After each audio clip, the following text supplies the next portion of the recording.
And welcome back to episode 15 of the Hit the Showers podcast presented to you by the Foolproof Entertainment Network. I am that guy, your host, Clifford Jordan Jennings. And we got Malcolm back from injured reserve. King in the building with us. What's going on, G? What's going on, everybody? King is back. King back. So he says, and as y'all know, my guy from the left coast, he wanted a nickname, so we'll give him Aaron Flagrant Foul Spencer.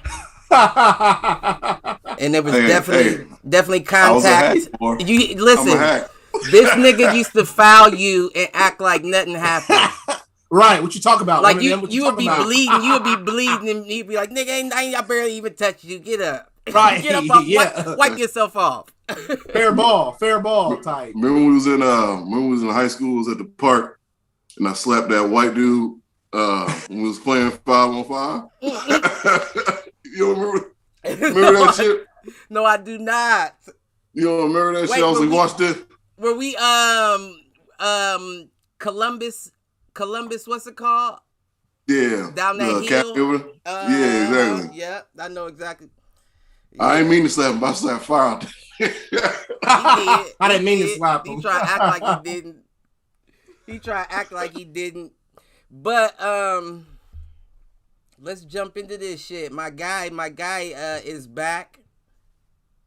I don't know if his knees are back, but my guy is back. Blake Griffin made his debut. Made his Brooklyn debut. I think it was Sunday. I think it was a couple days ago. 21st. He did. He got a good block against on Bradley Beal. He got a great block on Beal, and he got his first dunk in 5 years. I'm exaggerating. Really? That, you know. I think he was holding that shit in. Like he was like, I got the knees still. I ain't doing it for these niggas. First game was in there. He rose up like the River Phoenix. No, I wouldn't call it that. That nigga looked more like Colin Sexton's first dunk in the NBA. I know it's probably a rim rattler. Right, it was a rim grazer with two hands. I said, God damn, nigga, you 6'10". This nigga jumped over a Kia. Right, I remember that too. I remember like it was yesterday, right. His knees and his back blew out. Something, because he's not the same guy. Now, I definitely do think, that he will find a place there to help them out. They already looking good as is, so I do think there's a place for him there to help him out a bit. But even on the game yesterday, who they play yesterday? I wrote it down. Oh, the Trailblazers, which was a great fucking game. But even in the game yesterday, the nigga had to ice his knees just coming in off the bench. Like, he came in the game and was on the bench with ice on his knees in between. See, that's not... And you weren't even in there that long. And you right, got ice right. on your knees. You know what I mean? That's age. That's NBA age and wear and tear. That wear and tear. That he peaked. He ain't been like 31, 32, something like that. 32, I believe, yeah. Did he? I think Blake Griffin peaked too early, like even from like a wear and tear standpoint, like in the league and in college. Like, well, see, that's I think thing. he put too much on his body. I wouldn't quite. I know what you're saying, but I wouldn't quite say peaked. I wouldn't say peaked just because he just developed a jump shot probably like 3 years ago. You know what I mean? Like he just developed. Blake Griffin never shot inside of 15, 20 feet from the basket back in the day. Now the nigga's hitting threes and doing all this, and you know, like his 3-point percentage I think was like 31 or 32 over the past. His back to the basket game started with the Clippers. Right. He definitely had like a back down turnaround Jay. Right.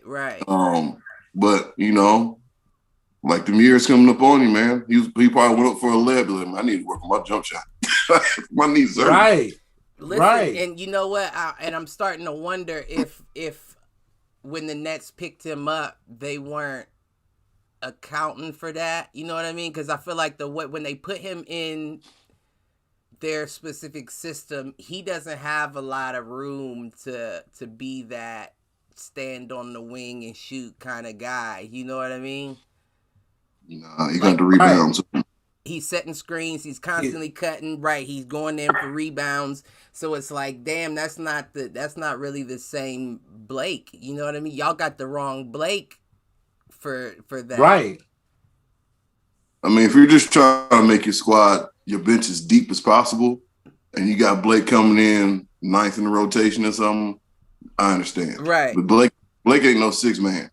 You know, No. I wouldn't give him that. So I'm just wondering. I mean, I'm pretty sure he knows. Like, this is your role. We need eight points and 7 rebounds every game. You know what I'm saying? Some light. He's got to be on a minutes restriction or something because they only play him for a hot second. You feel what I mean? And even after, it's like I think they're trying to ease him back into it, kind of like that Joel Embiid method that they did back.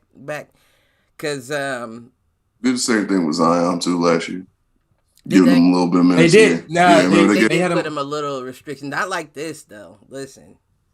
This is the old nigga restriction. Like, we try to save you from falling apart out there in the street. Well, actually, they did clip us on. That was the complaint. That's matter of fact, that was the complaint of when they fired that black coach they had. He was like, y'all told me to only play him so little, and then they get a new coach and it's a new season and they're letting him go all out and he's, being what they thought he could be. So that was the difference. I think the issue there was that and I understand that it's not always the player's call, but we're not in college anymore. You know what I mean? If you want to play. You feel what I'm saying? Right. And I think the issue there was that he was saying he wanted more time. He was good to play more time, and the coach still was like, nah. Sit your frail ass down. Right, we gonna do it this way. Listen, so he probably pushed back enough to where they was like, just get him out of there and give him somebody that ain't gonna push back when he say he ready to play. Right. Listen, you know how I feel with all the drama going on around players and how they doing black coaches. So I just wondered if there's another side to it. I mean, that definitely could be it though, like you said. I mean, you never know about it. Listen, there's underlying issues more times than there's not. But right. I don't know about that one specifically. But I will say also on Sunday, my Cavs spanked the Raptors 116-105 via Colin Sexton's performance with 36 points. What is y'all talking about? I think it was 6 from 9 from 3, doing his thing that game. It's the Raptors, and though. You still hating on? Well, see, I figured you was gonna say that, right? I figured you was gonna say that, right? So, my very next game, and we did take the L, but it was a back-to-back. We played the Kings, and as suspected, Colin Sexton and De'Aaron Fox are damn near the same player. I'm telling you, like they are. You saw that. You have to actually see that game. I didn't watch I didn't watch the whole game. I watched some of it, and then I very rarely make it through a whole game. It's late. Right. That 1 hour should make a difference. Yeah. But yeah, I just feel like they're the exact same player for real. De'Aaron just has a few more weapons than Sexton has, and Harrison Barnes and Buddy Hield and all those different players to kick it to that you can take a breath away from you on, where Colin doesn't have that. So, but I mean, their points are damn near the exact same. When we looked them up last week, we only read De'Aaron's 23.8, Colin's 24. Colin shoots 47.8. De'Aaron shoots 47. Mm-hmm. Colin got 3.8 rebounds. De'Aaron has, 2.8 rebounds. De'Aaron has 3.4. The only difference is assists, where I said, based on that, De'Aaron has 7.4. Colin has 4.3. That's the only difference. But he has no one to pass to. Right, but I feel like if you did, you would still have the exact same fucking same player. That's You're right. Copy and paste the same way you was talking about Duncan Robinson. Yeah, Duncan and Tyler Hero, man. Speaking of, they had a good game. The Heat? Yeah. Who did they play? It was yesterday they played the Suns. Was it the Suns? Yeah, they lost. Sure was. Did they? Yeah, they lost 110-100, I believe. I think I wrote it down somewhere. Hey, man. Yeah, 110-100. I keep saying, but the Suns, man, Second They in the dangerous. West. They dangerous, man. And now they got DeAndre Ayton back. Yeah. Hold on. Go ahead. What did we say last? Hold on. I'm not assuming. I'm just y'all. Just correct me if I'm wrong. Did one of y'all? I think it might have been you, Clip. Did you say potentially that the Jazz will overtake the Suns? We were talking about the West. We were saying that you were saying the Suns maybe couldn't get past the. I thought I couldn't remember. But my whole point is, the Suns are that's the sleeper team to me this year in the West. I feel like it is going to be, especially with all the injury, of course, which we'll get to. Right. But yeah, especially with LeBron and AD being out in let's get to it now, being out in LA. Oh man, that's tough for them. Here we go. Like that's tough. Here we go. I saw that Pelicans game, bro. All right, come on, Aaron. Go ahead. I told Click, come on. I'm not going in. I said it before. I was like, look, LeBron might get hurt, and AD for damn sure is getting hurt at some point. I think it was. He does it all the time. I think so. Once that happens, the Lakers become a middle of the road, if not less than average. Nobody. I would say less than average. Yeah, I would say less than average. But I think it was a bit of an overreaction. I think it's more of a stay out for health reasons, so I have more longevity than an immediate seriously injured. You feel me? My nigga was down there grimacing in pain, rolling around on the fucking floor. There's a little bit of acting, some acting going on there. And then walked off the court. You know what I mean? Right. Like, I've had a bad sprain before where I can't put any weight on this bitch. You hear what I'm saying? Like, I need somebody to help me walk away. And the way you were down on that ground, you shouldn't be able to just walk off the court smacking chairs and shit. Well, Kobe did that. Kobe, he tore his Achilles and he took that shit like shot the free throw. Well, listen, let's be honest though. Kobe and LeBron are two different people when it comes to that regard. Jordan had the flu, right? Kobe learned from Jordan, right? So Kobe's the guy that's like, I'll still play through injury type shit. LeBron's the type that's like, I'm feeling my hamstrings kind of tight. It's not injured yet. It's not, listen, coach, it's not injured yet. But I think I should sit out these next 2 games just to make sure nothing happens type shit. Kobe's the type that'll go out there with the poor hammy and be like, I'm going to still drop 30 on you. That's right. That's that killer instinct. That's that killer instinct we talked about, but we don't see much anymore. I'm just talking about as far as him walking off the court. I mean, I'm going to give LeBron some level of toughness. All these years in the league, I'm sure you've had some type of injury that might have been major to some other people that you might have played through. Right. I'm trying to give him the benefit of the doubt. No, I'm not saying that. I never had a high ankle sprain. I've had an ankle sprain. I never had a high ankle sprain. So I don't know what the difference is.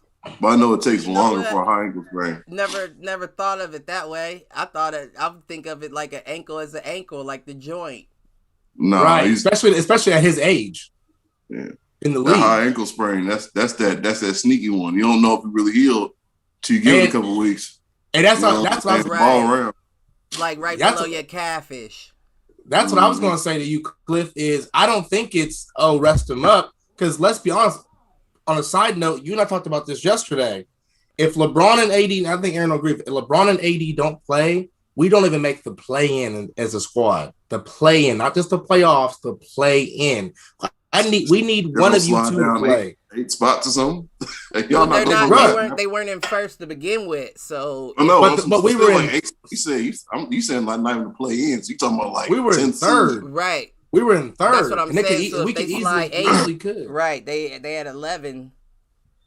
So yeah, no, I definitely understand what you're saying there. Now, you know what I mean? Now that's what it comes down to, because now that they're out. The question is, how long do you think LeBron and both of them sit out till? If you heard me say, I think AD should sit out to the playoffs. Now things change a bit. You still think he should? How many games is left in the season? Because this is a shorter season, 72, right? And I think we're on game 30. We're a little bit over halfway. The playoffs start in when, May? I'm not sure. That's a good question. Don't get me lying. I don't know. I don't really know the. Probably the end of May. Probably the end of May / beginning. I'm trying to think of a timeline, right? Like of what's possible. December 22nd, day before my birthday. Okay. So So December that's about 5. I'm just saying if the amount of games, if the math is right, they'll still be in the playoffs. I think. I don't think they're gonna drop that far. But man, you'd be surprised. But my thing is like when AD gets back, is he gonna be AD or is he gonna be like cautious AD? That was actually, is he gonna be ginger? Right. You know? That was actually about to be my question though, is how long do you see them sitting out, and do they come back in time to catch a rhythm before the playoffs start, before, like Malcolm says, the money gets put down on the line? I think they're trying to trade Montrez too. Now I think about it. Are they? I don't think he's on that. I haven't. He's on the trading block. Somebody come with a good offer, that nigga go. Well, I mean, to be honest, somebody has to be the sacrificial lamb at this point. They have to get a couple players out of one good trade. So if they got one player they can get 2 decent players for, they need to do that immediately. Because let's be honest, Kuzma's not stepping up. And he's not gonna. No, he's not a gonna.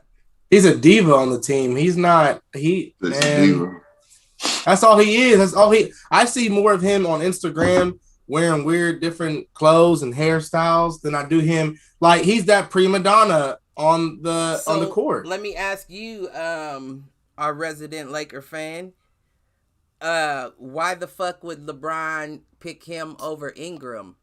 Like, was it a potential thing? Was it a like, I don't want somebody else as good as me thing? You know what I mean? Because I'm not saying that Ingram is as good as him, but the similar thing went on in Cleveland when we had Wiggins and he traded Wiggins away. And if you remember, Cleveland never had another small forward for about 2 years.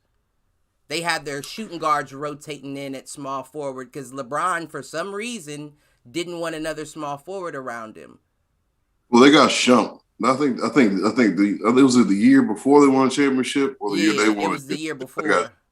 They had Shump kind of like playing that defensive 3. And even when he was coming from, I guess you could give him that. But he was playing more. Matter of fact, he was playing a lot of 1 in New York.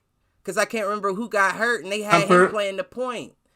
Shump? Yeah, somebody got hurt.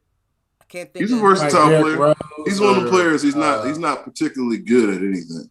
But he's a good defensive player. Like, why even risk it? Like, why even risk having somebody like Shump play the 3 when you could have a 3? You know what I mean? And now it kind of seems similar, where it's like the guy who really had a chance to help y'all out. Y'all need his scoring right now. You know what I mean? And Kuzma's not gonna give it to you. Nah.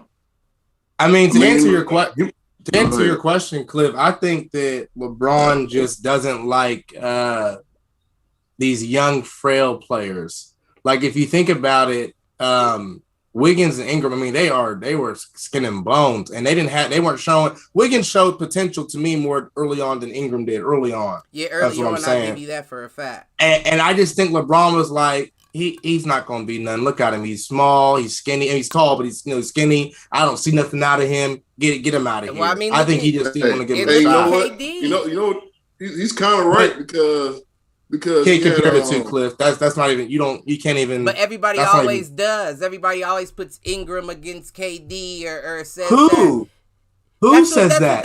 That's what the Lakers thought they got in Ingram was the next KD. Oh, what are you saying? That's what they thought they had. Right. Right. That's what I said. Everyone else always compares. Well, anybody who was thinking that was smoking something beyond Mary Jane. Listen, I don't even know. I don't know. I wouldn't say KD. What I was gonna say is that, like, I think that came from like his experience with Chris Bosh. Yeah. Because Chris Bosh was a tall, kind of frail dude. He ended up having kind of like, I'm not gonna say it was the health problems, but Chris Bosh was, he was the weak link of the 3. Right, you're right. He was. He had to pick one, and it wasn't like he wasn't balling. Wade was injured a lot too, though. Now. He was, and he was a tall, frail ass dude. But Wade was a proven vet, but a proven winner by that point. No, I mean, he won with them. No, I'm saying Wade before, like when he was in Toronto, the whole reason why LeBron They didn't win a ring in Toronto at the time, though, right? That's the first. Hell no. But what I'm saying, nobody did before LeBron got there. Wade did get Wade won, right? That's what was right with Shaq and Jason Williams. But he didn't have that same team, though. Huh. Right. And but Gary Wade Payton, is already I got Gary Payton right here, boy. Nigga. You helped me out tonight, boy. The glove. But no, I'm just saying, well, number one, let's be honest. It was kind of a biased thing, Cliff, with Wade. They're best friends. Right. Wade is a proven player, a winner. So it was kind of just kind of give you the idea. For example, why did LeBron bring him to Cleveland? We all know Wade damn well should have not. He just wanted somebody there. It's D Wade said that shit. D Wade was like, "Why the fuck did you bring me here?" Like, he stayed there it was a comfort thing. At that point, LeBron was like, "I need my teddy bear. I need my blanket. I need my comfort guy to help me out. Bring Wade in here. Not necessarily because the team needs him. I need him to be that's with exactly me right now." What I'm getting at is he overlooks his flaws, Dwayne Wade's flaws. That is anything that you said injury because he's like that's my teddy bear, that's my comfort. That wasn't a good pickup. I knew when they brought him, I was like, that doesn't even make sense to bring Wade. When they got Shaq, I was like, that's dumb as hell. Y'all got Shaq. Listen, but my whole thing, Shaq, back to the original question. My whole thing is I think it's a wasted shot scenario. Because if you look at the style in games, Ingram takes the shot. Kuzma doesn't. Kuzma will pass it off where Ingram will take that. Even when he was with the Lakers, he would take that shot. He's going to drive. He's going to take that shot. I think Kuzma would take the shot. I think I trust him over Brandon. I think Kuzma was a dude that would take the shot. Well, I'm saying he would like flub the play though. Right. No, I could agree there. You're supposed to go off the pick. Why don't you go off the pick? But I think what LeBron doesn't like is LeBron doesn't have time for development. You feel what I'm saying? Like LeBron's on the win scenario. And right now Kuzma fits me more because he's pass first as opposed to going for his stats. So I'll take Kuzma where Ingram is going to want his. I know I can make the shot. I'm going to take the shot. And let's be honest, with the Lakers, 7 times out of 10, 6 times out of 10, he would make it. Now that he's with the Pelicans, that 6 jumps up to an 8 out of 10 very quick. You bring me to you just brought an idea to my mind. Uh-huh. So to answer your question, I think LeBron likes submissive players. I'm going to lead. You're going to do what I need you to do, and you're going to play the role. Right. That's probably when they're playing with Chris. That's probably why him and Chris never really played. You know what? You know what? That may absolutely be correct. Yeah. You got bullshit, LeBron. You want to do your own thing? You want to try to take shots without out of here. Out. Listen, I call the show. I can see that too. Yeah. I can see that because you know what? Let's be real. I mean, not to compare. That's why Ingram was taking them MMA classes. He was like, "Listen, this nigga LeBron ain't about. Next shot I take, he get in my face. I'm 1-2 in his bitch ass. You think I'm playing?" He was right. Okay. That's why. Hold on. Wait a minute. I haven't been paying attention. So, PJ Tucker's on the Bucks. I told you that. Sent me that. So yeah, you last week they did a trade with Trevor Ariza and another pick or another person for PJ Tucker to go to the Bucks. I didn't know Trevor Ariza was still in. He was still playing. Yeah, he's probably one of the injured niggas that be passed around. He just been injured. Joakim Noah, because I haven't seen him play. He officially retired. Yeah, Joakim Noah. Year, right? After he was because he was on the Clippers. He was on the Clippers last doing that sage that you got at the crib. He had that sage when he was in the playoffs. Nigga, Joakim Noah is one of them players that like he's a great energy player, but man, I don't, as far as it's like basketball, like skill, and I'm a Bulls fan. Your game is mad messy. The way you shoot free throws is embarrassing. His motherfucker spun like a planet, like rotated, like it didn't. No backspin. It spun sideways, like. You know what pissed me off the most though? You always used to act surprised it didn't go in. That shit used to piss me off. Like you shoot these shits every day. Like, right. He be mind blown. Like, what did I do wrong? No, but yeah, I think he was a force at some point. But what you got, Mount? No, I think that's it though. I think LeBron missing players. It's my team. I run the show. You do as I say, and if you're not gonna do that, then I need you out. Unless you're one of his personal favorites. Unless you're one of his personal favorites, one of his boys. You know who's similar to that? Now that I think about it, and they're currently playing in the league. Currently, or are they formerly playing in the NFL? League? Tom Brady. Exactly. Yeah. Don't put no fucking Garoppolo on my team. Listen, I'll play for the next 7 years. Don't put no young buck on my squad. and it's kind of funny too, because you think about the quarterbacks that aren't, and I'm not trying to switch it, but that aren't good enough to quite get them there. They always were good at bringing up another quarterback. You know what I mean? We got this guy behind him watching him, and he's bringing him up to take his place. But the true greats, nobody's taking my place. Nobody's gonna be behind me, and I think LeBron may fit that. You know who else, to your point, was noticeably that way this past season in the NFL? Who? They made headlines. Aaron Rodgers. Remember when they drafted Love? What do you mean you drafted? Right. You don't want me. Yeah. I want. So I mean, you're right. Great. That's the great shit. I mean, can we think of another shooting guard under Jordan that was, Kobe? No, that was like on his team that he could have developed. Like he didn't. He got always the shooters or the. I wouldn't say Jordan was that hands on with the players, like with recruitment of players. I think he just remember the Tony Kukoc statement. They're like, "Why are you getting this dude?" Right, you're right. We're finna murder this man. Then after a while, like he's kind of nice. You're right. He's nice, But that was the problem, Aaron. But Aaron, back to your punk ass Bulls. I think LeBron introduced that. Hey. Well, Aaron, you gotta admit the GM, the GM at the time that didn't want Phil to come back and told basically Michael almost in a sense to shut up and dribble. Yeah, what about him? Man, I couldn't stand him. That was y'all's downfall. But he was our downfall, right? He was only a downfall because of his ego problem, right? He couldn't just fucking sit down and shut the fuck up because he actually was like, I need Scotty, I need Phil in the beginning. Right. He needed all of them. But once they started getting famous and shit, he was like, but what about the small Jewish guy? What about me? Right. Yeah, what about me? I did something. It's Jordan. Sure, he's 6'6" and he's the best player ever played. That's what he said. Yeah. But I'm a small Jewish guy. You know what I'm saying? Like, I don't give a fuck about you. It's a power thing to bring it back to circle. It's a power thing with whether it's a player or even I guess even a GM or a coach, depending on the scenario. Like my way or the highway, which can be your downfall. I'll tell you what. Then let's do this and let's take it. Let's take it to the opposite end of the spectrum. Fuck the greats. Let's go to the rookie LaMelo Ball. Okay. The fractured wrist. Yep, he's out. That's his moneymaker too, man. Your wrist. Man, that's your pass hand, boy. That's your. Damn, the jump shot, nigga. Your passing was like spectacular. But that's all right though, because I feel like his passing was so good that he can make up for that. Is it not his shooting hand? I don't know. I'm not sure on that. I know it's his wrist, but I don't know if it's his shooting hand. Yeah, because I was trying to figure that out too. I couldn't really tell from what I looked up, but I also didn't like deep dive into it. But I did. But a fractured wrist, I think a fractured wrist is something. The thing about the NBA is that having a bad shoulder or bad wrist, you can kind of hide that because you're not playing impact game to where you're falling a lot. Right. Your jump shot matters, but you can always get the layup game going. You can always pass and shit like that.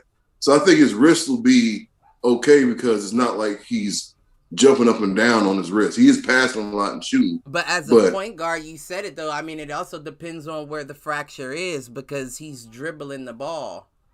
You know what I mean? Right. If it's uncomfortable to dribble to catch that ball back with that wrist, then you can guarantee he's probably not going to go to. He's not driving to that side. The insecurity, because I broke my wrist before.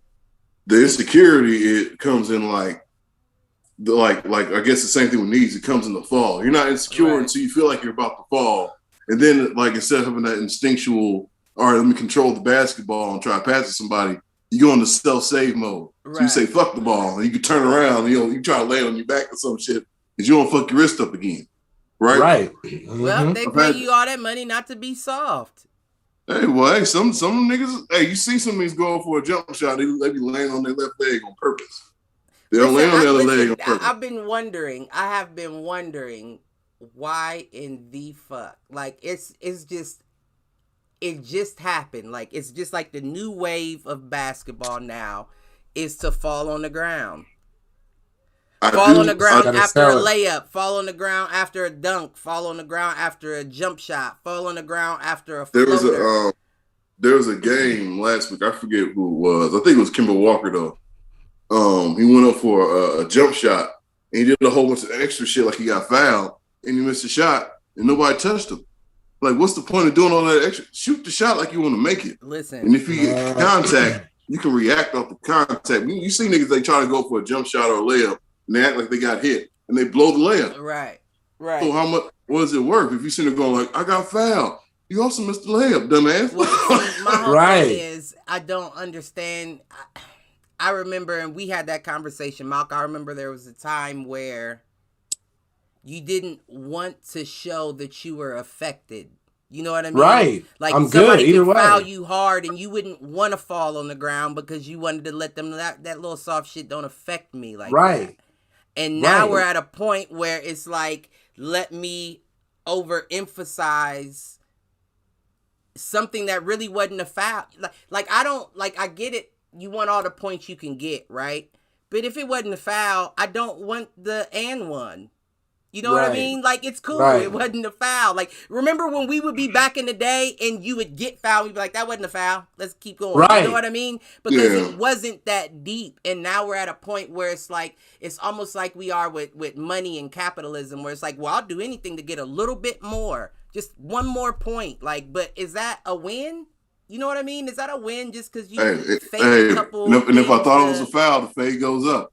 That's all I'm trying to say. Like, that's how it went. If you thought it was a foul that bad, you might have to square up about it because you're not getting the ball. Well, maybe they should do that then. And I know that's real ignorant for me to say. Fuck it. Hockey? Yeah, hockey rules. Take the jerseys off. Let them bang for a little bit and see if that's really a foul.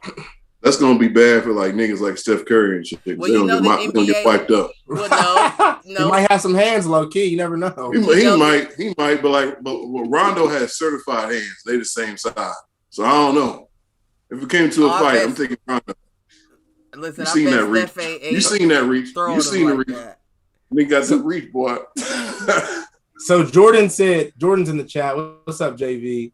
He said, people had team pride. Everybody wasn't buddy-buddy like they are now. Your opponent was like your enemy back then, for real. He said, now everybody's just too worried about, being soft and being friends. LeBron started that shit, though. LeBron's a catalyst. LeBron's a catalyst for that buddy-buddy shit. He is. You know what I'm saying? Like, buddy. Yeah, I agree with that. Yeah, like the whole, LeBron, he's a good guy. But I swear if LeBron was like, just an inch more of an asshole, he would be so much greater of a player. Oh, you know, like if you just be a little more of an asshole when somebody says, "Hey, LeBron, I love your game." Fuck you, sit down. Right. I'm finna fuck your mom or something. You need that balance. Damn, you don't listen, that. That's a good point. Up, but listen, bad memories with Delonte. But Aaron, that's a good point because you need that balance, right? Like you need the good guys and the bad guys. There's not a whole lot of bad guys. Now, not to jump ahead, Cliff, but since we're on the topic, the only wannabe bad guy that I can think of in the league right now, and it's that text I sent you earlier, Cliff. I meant to send to Aaron too, but Draymond. Did you hear Aaron? Right, wannabe. Did you hear that Draymond say he's the best defender of all time in the NBA of all time? Oh, I would say Dennis Rodman was a better defender than he was. Right. I mean, there's a lot of better defenders. Did you see a lot of better defenders? I'm just thinking off the top of my head, like Dennis Rodman. Shannon Sharp named 20, and the first thing I thought was Dikembe Mutombo won 4 all-time defensive Kawhi Leonard. Shit, Mike won 4. Mike Jordan won 4 of them all. No, he didn't. Right. Well, he won a couple. Defensive of the year. He won a couple. The all defensive player of the year. Oh, he must have been on a defensive team like 4 or 5 years. No, he won. But he won defensive. He won 1, I believe. Okay. He won 2. I know he won 2 because he led the league in steals for He like 2 might have years. won 2. I think it's just 1 though, but he might have won 2. But I know Dikembe Mutombo won 4. Ben Wallace won 4. Dwight Howard won 3 back to back. The only player to ever win 3 back to back. Kawhi got 2. It's a bunch of players that got 2 back to back. Right. But I think what Draymond was saying, he says he's the best defender against any situation in the NBA. Like, so Now the people you name were like big guys who had like a middle presence.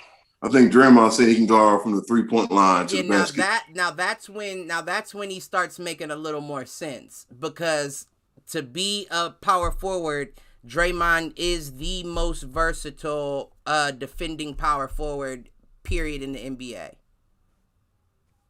Most aggressive. Period, in the NBA. His aggression matches. Some niggas can defend better, but Draymond wants it every time down the court. I mean, he'll guard your point guard, he'll guard your shooting guard, he'll guard whoever, and he doesn't look bad against the points. You feel what I'm saying? Like, there's been players back in the day that you could say, Bill Russell could guard a point, not like footwork to footwork though. Not like. But that was also back when point guards had the agility and the ability of the center. Like the point guards wasn't more athletic. No, I feel that's why Wilt was dominating like a motherfucker, because he was lightweight soft in real life. That's interesting that you bring that up, that point up though, because now I'm on his side when it comes to that. No, I will say that. Not like he's the best of all time, but yeah, he's the most versatile of all time. The most effective at 4 positions, even 5. Yeah. The most effective of all time at 5 Especially in this league where like you have more, the bigs are softer for the most part, and you have a lot more small lineups. You can do that a lot easier. Right. Because you fuck around, be 6'8", be going to 6'9", 6'10" center on the team because somebody's injured, so they had to go small. Right. Which is perfect for him. But right. Yeah. Right. I mean, heck, man, if you feel that way, that's what's up. Because I like when people say shit like that. Like if you feel like the best to ever do it, motherfucker, stamp your shit and say something about it. That makes sense though. Like I'm kind of mind blown that you said that like that, because that makes perfect sense. Because Shannon Sharp was going in on him and I was with him. Like Shannon Sharp was like, he should be arrested. Like that nigga been smoking Flocka. Like what he's smoking on down there. That's what he said. And I was like, he bold. Shannon's still a nigga, man. Like, he is about some shit, but sometimes you had a little bit too much hen dog last night or something. But I know you like that yak. Now that I think about it, now that you put it to me from that perspective, I think I gotta go with Draymond on that. Hey, that's that. If he said he was the most, if that's athletic, the context, yeah, he said it the right way. Right. Because if you slipped up on someone's words, like, oh no. You're not the greatest perimeter defender. He's not no dumb nigga though. He looked real goofy, but he's not no dumb dude. Oh, no. I don't think Draymond's dumb. I think he's just very ignorant. I think he's just a very ignorant individual. No, he's not ignorant. Like the thing is, like if I knew Draymond Green personally, I would probably love this dude. Like I like his spirit. I like his KD attitude. didn't love him. KD didn't love him. But KD's sensitive. KD is sensitive as fuck. And he's had the red carpet rolled out for him all. Be bold and confident in himself at all times. Right. Than somebody who's like worried about other people. No, I'm with you on that. You know what I'm saying? But on that. I guess Draymond Green has something there. You know, you can't really hate on him too much. Yeah, you know what? Yeah, I have to agree. I was about to dog my nigga out. I was damn near about to give him hit the showers, but now I'm gonna have to pull that back. But here's the thing. So, because Aaron, that was your first time me telling you about it, that you heard about it, right? With the Draymond Green thing, with the Draymond Green best defender quote. I heard it. I just think, like I'll be watching Sports Center in the morning, you know, getting my mind right for work. Okay, because I'm the type of person, and that's interesting you said that. I'm the kind of person, unless I know you, I'm taking what you said as what you said. You know what I'm saying? Like, if it's somebody I know, I'm right. Yeah, like, you know, I'm like, oh, they didn't mean it that way. You know what I mean? Like, they meant it. But he technically, quote unquote, said I'm the best defender to ever play the game. But listen to this, Malcolm. No, listen to this though. Yeah. Listen to this though. When somebody comes upon you and they say that, and you go play basketball, and you're like, your defender's kind of trash. But when they go out there, they still keep that same energy. Like, I'm finna work these niggas. Like, I'm finna take somebody out. He's out there giving 110. I would be like, look, you're not as good as you say you are, but at least when you go on court, you think you're that good. That makes sense. It does. But it's not. That's not quite what I was feeling. See, my whole thing is when you said that taking shit at face value, I just feel like there's something wrong with that, because by doing that, you're automatically put in the bubble with everybody else that takes shit at face value. That takes it the way it's said and assumes they know what's meant by it. But it is your job to investigate and pick the things apart. Interpret. That motherfuckers say. Whether it be I'm the best player or they say I'll pay you your money back on Friday. It's your job to pick them apart and be like, that nigga don't get paid till Monday. That he don't get the money back when he said he would. It's right. So you can't. That's when you start asking them rude questions like, you finna pay me on Friday or not? You can't just take shit for face value just that simply. Especially in a situation like that, because I'm not gonna lie, I was the guy that did that. You know what I mean? When it was originally said, I thought like that too. Like, he's saying he's the best player of all time. Like, that don't make no sense. I couldn't even equate that. But then you see how easy it was for him to connect two dots for me that I wasn't thinking about because I was trying to take it at face value.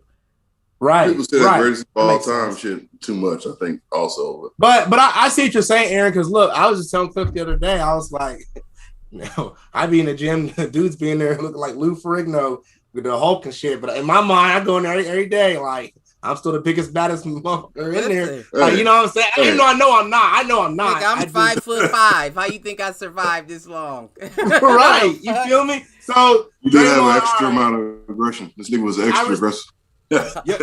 You and Aaron talked me into it. I respect it, because even if it's not true, I probably would say that too. I'm the best. Because I mean, I don't know. Like, I see. That's more like I get that more from like when I hear fighters talk about being the best. I think you better feel like that, otherwise you're gonna get hurt. Yeah, right. You know what I'm saying? You better think something. Yeah, the first time you hear a fighter say, "Yeah, I'm all right. I'm pretty good." Yeah, I'm weak. Sit this one out, bruh. Look, my hands is questionable. My hands is questionable. My hands are questionable. They're a D+. Oh yeah, bro. Sit down. Nah, G, this ain't for you. But to wrap up the LaMelo Ball though, because we can skip over that.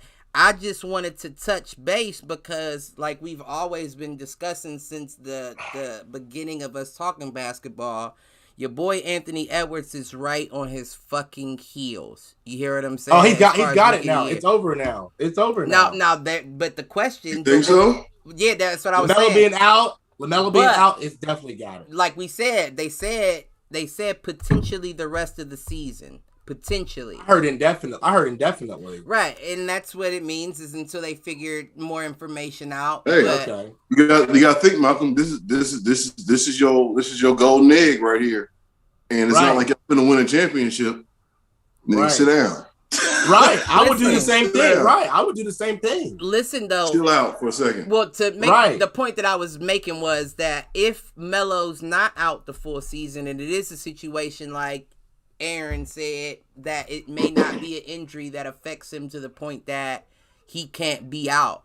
Like, maybe he can brace it and wrap it type shit and be cool. Put a couple compression sleeves on it and be all right. Put some rubber bands on his fingers. Right, you know what I mean? Then he may be okay, but has that evened out the playing field is what I'm getting at. Like, because now I guarantee that Anthony Edwards has at least 2 months of games to catch back up on the average. The problem with him is that he has the same problem LaMelo had, except LaMelo's owner is Michael Jordan. They're in small markets. They're both in small markets. Uh-huh. Oh, I see what you're saying. There's not a lot of Minnesota games getting played. So I think he can do it personally, because if LaMelo doesn't come back, I mean, who else? To be honest with you. And if he's consistent and he keeps playing the way he's playing, I think he'll win Rookie of the Year. Well, I don't know. Like you said, it's like that opens it up a lot more. Now, I honestly feel like, listen, we still got a half a season to go. Your boy Halliburton could make a good strong run He's nice. doing You it. won't pass He's not Anthony doing Edwards. it. Anthony Edwards Halliburton ain't is out dog. there. Halliburton ain't out there snatching bodies, man. But Anthony that's not Edwards, enough. Anthony Edwards, bless you. Anthony Edwards ain't Thank you. passing, That's not enough, But- though. but he's snatching bodies. Boy, it is. He is, but that's not Anthony enough. Edwards is a dog. Because all those people you dunked on don't go into your stats. They don't. We don't get to see all those recaps of But the he's put up points. dunks. He's put up points. He's put up points though But- too. What I'm saying He is averaged that like 20. 16.7. Oh, okay. I thought I gave him too much love. That's what I'm I saying. thought it was like 20. I thought that much too, especially the way he's been playing lately. He just dropped like 39 or something the other Right, day. it's Trailblazers. Was that the game? And he got a whole half. Yeah, he had like season to himself. right. He got a whole half a season. All it takes him to dunk on somebody famous. Right, dunk on somebody worthwhile. We'll see what happens. I don't know. Going to. I said he's the closest I could see to like that killer mentality out of all the new cats, and I'm including like the past 5 years, not just, you know what I mean. Like Dame Lillard is the last one in that generation. Now beyond Dame, I think it may go to Edwards. I think I don't see a killer out like that. I want to say he's from. I know he went to Georgia. I want to say he's also from Atlanta. I'm not too sure on that. But I don't know either. I'm not even gonna act like I know. But his attitude off the court, he has this nonchalant.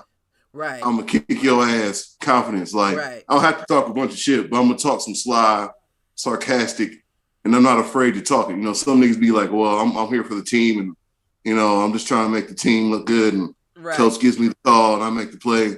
He's slick with it. He's like, you know, I just go out there and hurt niggas' feelings. You know what I'm saying? What else is there to do? Like that. I like you like that. I absolutely He's a dog. He's a dog. But I think if LaMelo don't come back, and another thing is, you got to think, it's not only if LaMelo come back, but how's LaMelo going to play if he comes back? Will he keep up the same? Because he's an injury, right? They say how the injury happened. It wasn't in the game. It wasn't in the game. I didn't hear about how it happened. I didn't see it. Because it would have been that Lakers Charlotte game. That was the last game he played, unless it was in the game and he just didn't like he didn't show it on the court. He walked off and was like, something's wrong, which I respect the fuck out of if that's the case. A lot of people with them like you know, wrists and like arm injuries and shit, like adrenaline be pumping so hard, you don't feel that shit till you wake up. Right. I broke my arm twice. My hand. I broke my wrist like twice. Broke my hand. Well, I'm not going through all the bones, but like some of the shit I didn't know until the next day. Right. Like, I woke up and I was like, my hand was like purple. Right. Oh, shit. Yeah, that's usually how it goes. Listen. Yeah, but what was you about to say, Cuz?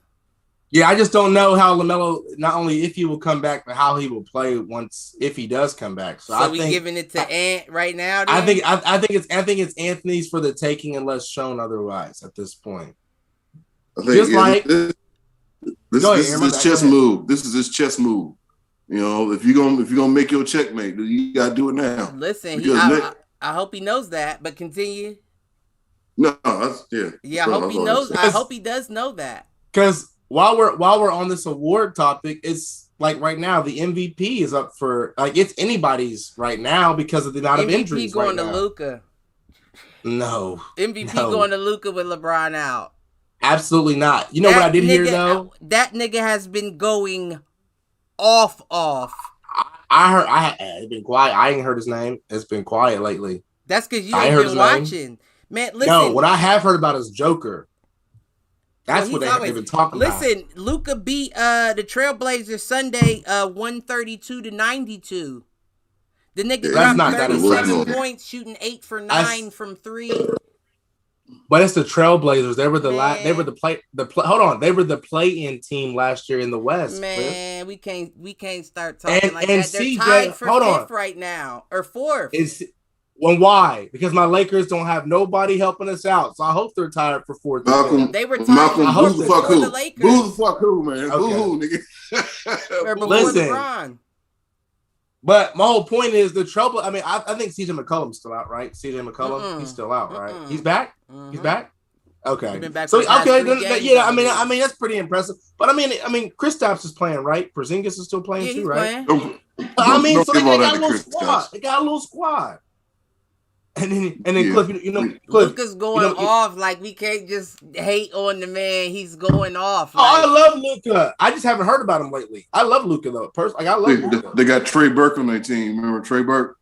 Is he? Listen, that's Malcolm's buddy. Nigga with the Northland. The native with the Northland. That's Malcolm's buddy. Hey, that's your boy. Hey, hey, Aaron. I'll tell you the story real quick. So it was my bachelor party weekend, and we went to the what's that place called? Scene 75 or something. Scene 75, and Trey Burke was there. And I went up, said what's up to him, got a little picture. Cliff was with me, and Cliff was like, oh, whatever. So that's why he said that's my best friend, because we got a little picture or whatever. I said what's up to him. He was cool. I mean, like, why didn't you come up and why didn't you talk? I said, what? I don't give a fuck. Like, I ain't pressed. No, hey, but I fucks with Trey. I really do fucks with him. All respect due to him though, because he be lightweight balling. No, back when he was with New York, I just feel like he I ain't give him a shot. Well, no, it ain't even about a shot. I feel like he was too late. You know what I mean? Like, if he'd have came out a couple years before, like probably 4 or 5 years before he came out, he'd have fit the perfect style of that game. But right now, you came in on the ass end of, you came in small. You were like one of the last small point guards. Right? Yeah, 5, 6 foot, right? Maybe 6. No, not even that, Aaron. He's my height. Cliff, that picture we he's took. Only like, I don't know. My height. He's a little taller than you. Let's not. Like an inch, maybe 2, maybe. But regardless, he has shoes on. You can't be that now when you got Ben Simmons at point. What are you gonna do when you got Ben Simmons at point? I can't stand Ben. Man, I mean, I'm not I love Ben Simmons. I'm a fan of Ben Simmons. I like the man. LSU. And here's why. I'm gonna bring up 2K again. I was a nigga that used to play 2K, and I didn't really play my player too much and shit. I used to get like the cards and make my own team. And right, shit. My team. You know what I'm saying? Mm-hmm. Nigga, look. The base model Ben Simmons was terrorizing everybody. You know, they got like the diamond opal and shit like that. My base model Ben Simmons, you're not stopping this nigga going to the basket. And it's the same thing in the league. He can't shoot. Fine. But he's... How much was 2K sending you a check for doing that? What do you mean? For doing that in the game with Ben Simmons. Right. Nothing. Because I'm just saying, listen, Ben Simmons is a great point guard, but it's still been a lot of time when you haven't developed your game at all. But look, Doc Rivers hasn't played in the 4. Doc Rivers hasn't played in the 4. In the 3. He's not playing point 76. He was playing point in the last game I saw him play. He's gonna run some plays, yes, but his position is not the point. Is what I'm trying to say. He handles the ball a lot, though. He handles the ball a lot. This is how much I like Ben Simmons, and this is unpopular. Oh, Lord. If I had a second pick, if I had a second pick, like out of all the leagues, so I get to pick one, and the whole league get to pick. My second pick would be Ben Simmons. It wouldn't be my first pick, but my second pick would be Ben Simmons. Who would be your first pick? The best person I can get, probably. I don't know how. You know what I'm saying? Like, because if I get LeBron, I get LeBron. If I get KD, I get KD. Right. I understand why you would say Ben Simmons. I would not drop Ben Simmons. He's 6'10", and he's unstoppable going to the basket. Is I drop Giannis over Ben Simmons. That's what I was about to say. Ben Simmons is Giannis if you substitute rebounding with assists. But he's also one of the best defensive players in the league, though. Giannis gets rebounds, but they're the same player when it comes to that. Substitute the two stats. He's not right. Giannis isn't as good on defense as Ben Simmons. How come Giannis wins MVP? How come Giannis wins MVP? Then where's Ben Simmons MVP at? Man, Giannis wins MVP because he be fooling y'all niggas so you get to the playoffs. Well, I'm the same player. Like player of the said. year. You don't need to be. You're right. You're right. Well, I'm saying Ben don't got no defensive player of the year. Giannis got 1 or 2. He do. Yeah, but Ben always been on the defensive team is all I'm trying to say. Right. But I'm not picking. Wait. No, this may be and he should have won last year. This is a Draymond Green defensive player of the year where we're counting your ability from the 1 to the 5 to guard. Is that what that is? Yeah, hey, y'all can say what y'all want to. Ben Simmons, I'm riding with But you, my I can nigga. see why you would select him like that. I can see that. I would not. If I had KD and Ben Simmons, are you serious? Yeah, that I mean, Trash. I would. Trash. How's that trash? How's that trash? I'll take Kyrie and James Harden in the game against KD and Ben Simmons right now. Oh, if that was y'all a trying thing. to set up Bullshit. y'all trying I'm to set not up doing a hit the shower I'll put money on that. 2 blacktop tournament. Right. Because I Who's spanked all stopping y'all. Who's stopping Ben Simmons going to the Kyrie and James are getting injured in that game. They're getting injured. James can play some defense. James got good defense. So James be guarding 6'10" niggas? Good defense. He can't guard him, but he can keep him in front of him. Now, if you back him down, KD's 7 foot. KD's 7 foot. And Ben Simmons is 6'10". Who's getting the rebound? Simmons in front of him. Who's getting the rebound though? Who's getting the rebound though? It's Ben Simmons and KD depending are on just who's as hard fast, second. just as Who's strong, hard in can dribble second? just as well as not just as well as Kyrie. I ain't getting that. And KD gonna get hurt within the first 2 minutes of the game, so he's already out now. It's 2. And Kyrie's not gonna show up because he got some Indian shit to do. He's going to hell, Aaron. Who's starting second? See, hell. if it was me and you did like Ben Simmons, KD, then I had to pick Harden. My second would be ignorant as fuck, but it would be somebody like Pascal. Pascal Siakam. Yep. At least you got KD a scrappy big dude. Yep. And if Ben Simmons I can see passes that. me, help me out, but you know what I mean? I like Pascal. I think Ben Simmons be doing Pascal. Neither though. one of those Cliff, would be my selections, though. I got a better one. In my opinion. Yeah, what I'm taking Julius Randle. That dude been going off. I agree. Look up his stats. Yeah, I guess that would be offensively, that would be all right. Aaron, you are a hater. Here's the mismatch. Julius Randle is not fast, and he's not as athletic as he used to be. Ben Simmons I'm telling you, man, Ben Simmons is gonna take him to the rack every time. Well, he's taller than him. He's taller than him. I would keep KD. And this is a foul game. Ben Simmons on Harden anyway. But that's beyond the point. Past that, go ahead. We talking goddamn video games. Where were we before? We was talking about the play MVP, but really how it started is I said MVP's up for grabs because LeBron's out and Embiid is still out, right? Steph is out, tailbone injury. So I said that's kind of up for grabs right now. Yeah, Steph be out for silly stuff. Always. My butt. Motherfucker out on his tailbone because he sat down on the bench too hard because he was too hype after a 3. What the fuck, nigga? You ain't never hit the floor in a game and now you got a tailbone injury.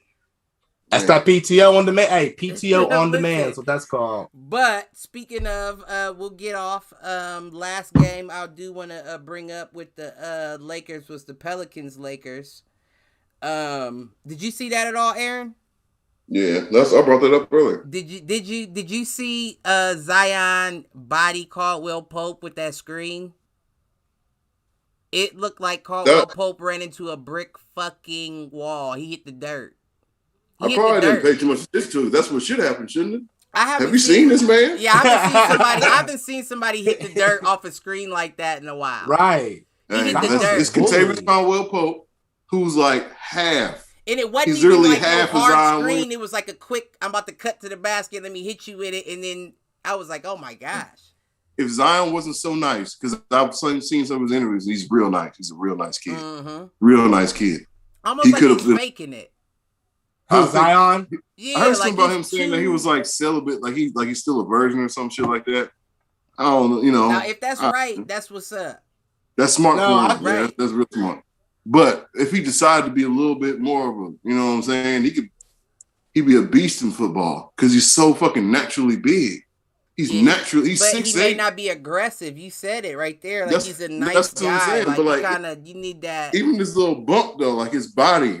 Yeah. He ran into his body, and his body was like, boof. Yeah, and it was a quick pick, and he didn't lay him out, but he definitely fell back and had to catch himself like on the ground, like with his hands, like he. Did he have the look in his face? You know, when niggas get hit real hard, they get that look to be like. You couldn't see it because the angle of it was his back, like his back to him, so you couldn't even really see his face the way he hit. But Listen, Ingram went off 36 points, shooting 14 for 21, 66.7 from the field with 36 points, 3 rebounds, 4 assists. Tell me that man, it's all about development. This is his what, second year with the Pelicans?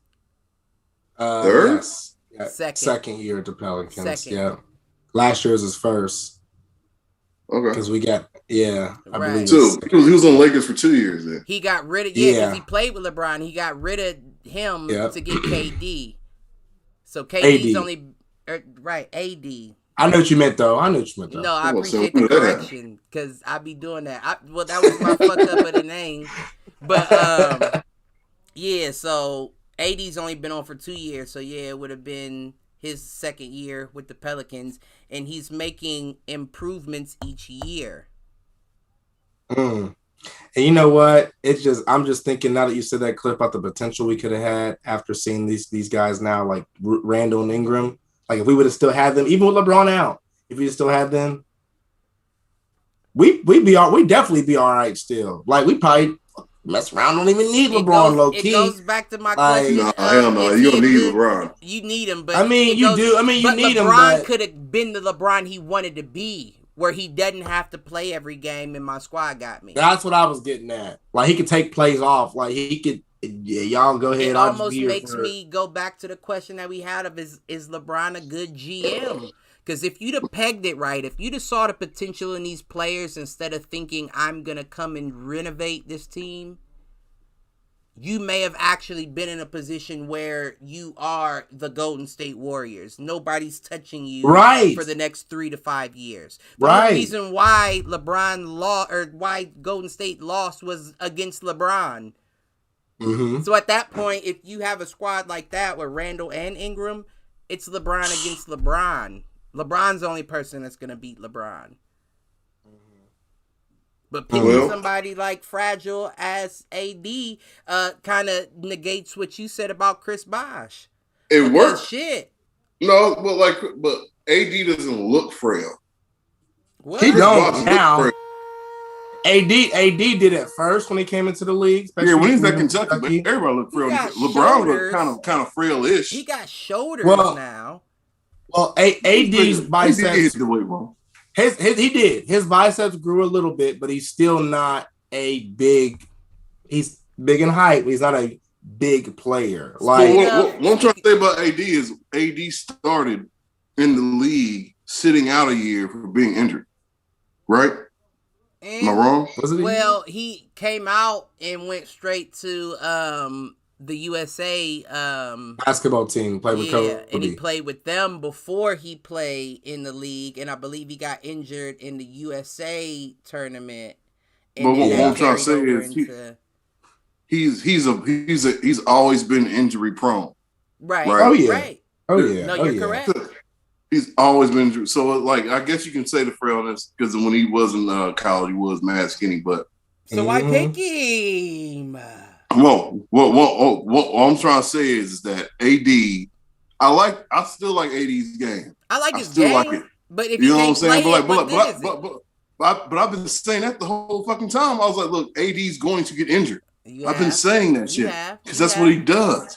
And I said LeBron's going to get injured eventually. Because that's just what happens. God likes to look at you and be like, look, I'm going to bring you down a peg. I'm going to make you remember that you're human real quick. Once again. Let me give you Go ahead, Aaron. Go ahead, Aaron. All I'm trying to say is that if it comes to frailness, AD doesn't look frail, but he is. I'll give you that.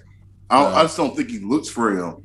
He's one of the people that like you push him on the ground, my wrist. Well, goddamn, you 7 foot. He doesn't look frail like KD looks frail, but he's still KD is 1 cent. He's still smaller. And Brandon Ingram. Brandon Ingram looks mad frail. Brandon Ingram looks very frail.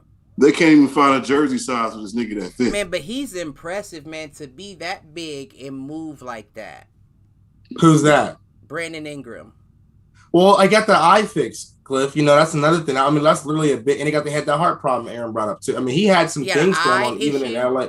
He had like a lazy eye, or he might still have. He has like a lazy eye. Stop it. Hey, it's hard to see compared to the 20/20 vision.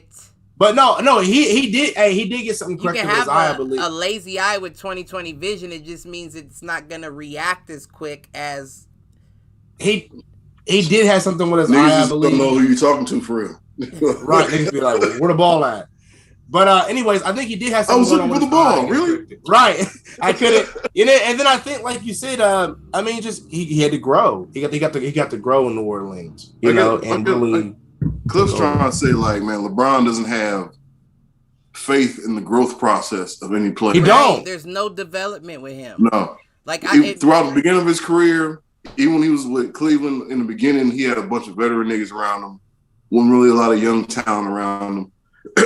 I think the best he ever did is when he was with Cleveland the second time, and he had more. I don't know. Did he have more young talent on there than he did on the Heat? I'm guessing so. Well, definitely. Yeah. Yeah. So that's kind of like the best he's done is with like a young Kyrie. You can definitely say that because you got to think the Miami Heat. Udonis Haslem, young Mike Tristan Miller, Thompson, Jeff Jones, Ray Allen. Those are all old timers. Mario Chalmers. Not really Mario. Mario was the youngest they had on that team, really. Aside from the rookie. Norris Cole was. Yeah, that's what I was about to say. Not the rookie. Well, he was a rookie the first year, not the second year. Yeah. Hey, Norris Cole got some fame off the niggas, man. We don't even talk about Norris Cole. Right. He did. Hey, listen, I called him the rookie. If you can't beat, he wasn't even a rookie the second year. Right. If you can't beat him, join him. Hey, I guess. But yeah, no, I mean that's what it comes down to is like the development process. You feel what I'm saying? And let's be honest, that's a complete lie. That's a complete fucking lie. If you think about it, LeBron James is one of the greats that's set up perfectly to break that cycle of greats not playing with young players. Because LeBron James is not a shoot first player. LeBron James wants you to take that shot. I'll drive and crash the defense and kick it out. You just got to make sure you hit it. Because if you don't, I'm not going to pass it back to you. You feel what I'm saying? That's what it comes down to. That's what I think it comes down to. I'm trying to, but what's that guy do? Because I think he has that approach towards any player he plays with. But when he don't live up to that expectation, he has a boat. I won't say a boat. He has a car outside waiting for him. Right. So ship your dumb ass off somewhere else. So essentially, what we're getting at, what I feel like we're both getting at, is his fuse is smaller with newer players. Patience. He doesn't have the patience to. I think he thinks he has the eye. Where I can be if you can let J.R. Smith throw the game away against Golden State and still be cool, like cordial with the nigga, you got patience.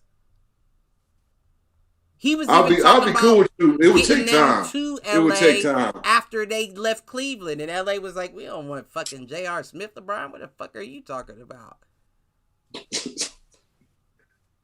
You gotta pay this nigga how much? Right. For what? For him not to take a shot at the end of the game? Nah, we're good. And this is LA, man. We got too much distractions out here. And LeBron was like, well, fuck it. Trade Ingram. Right. Like, I ain't gonna trade Ingram, trade Hart, trade Lonzo, trade. Man. But you know what? You also don't trade Dwight. Trade. Yeah, that was just ignorant. I mean, that was just. That was ignorant. He's not Magic. That's all we can say is he's not Magic. Now Magic, and that's another thing where I said it might have gone unheard, but I said I think LeBron was the first to introduce the player GM role of any sport. A player so dominant that can say, I don't want to play unless I have these players on my team. That's why people tried to say Kobe did that. Yeah, people have said it, but they used to get shipped off right after they do some shit like that. Kobe shit came more organically. Kobe didn't ask for Shaq.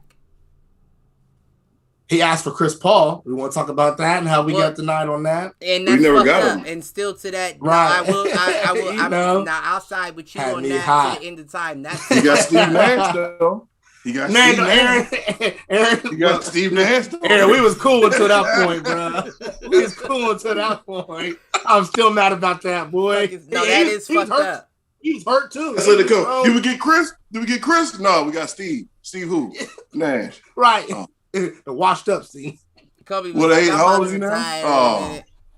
I'm about to retire in a second. Tell him to bring his son's jersey. I want that Steve now. I don't want the But you're right though, Cliff. I mean, LeBron's got that chance to definitely have way more say. You can bring more out of those players. The issue why Kuzma still hasn't developed, you know why? Because LeBron hasn't brought him out there and said, Kuzma, you're about to start these next 5 games. And I see, nobody views the court in the game like LeBron.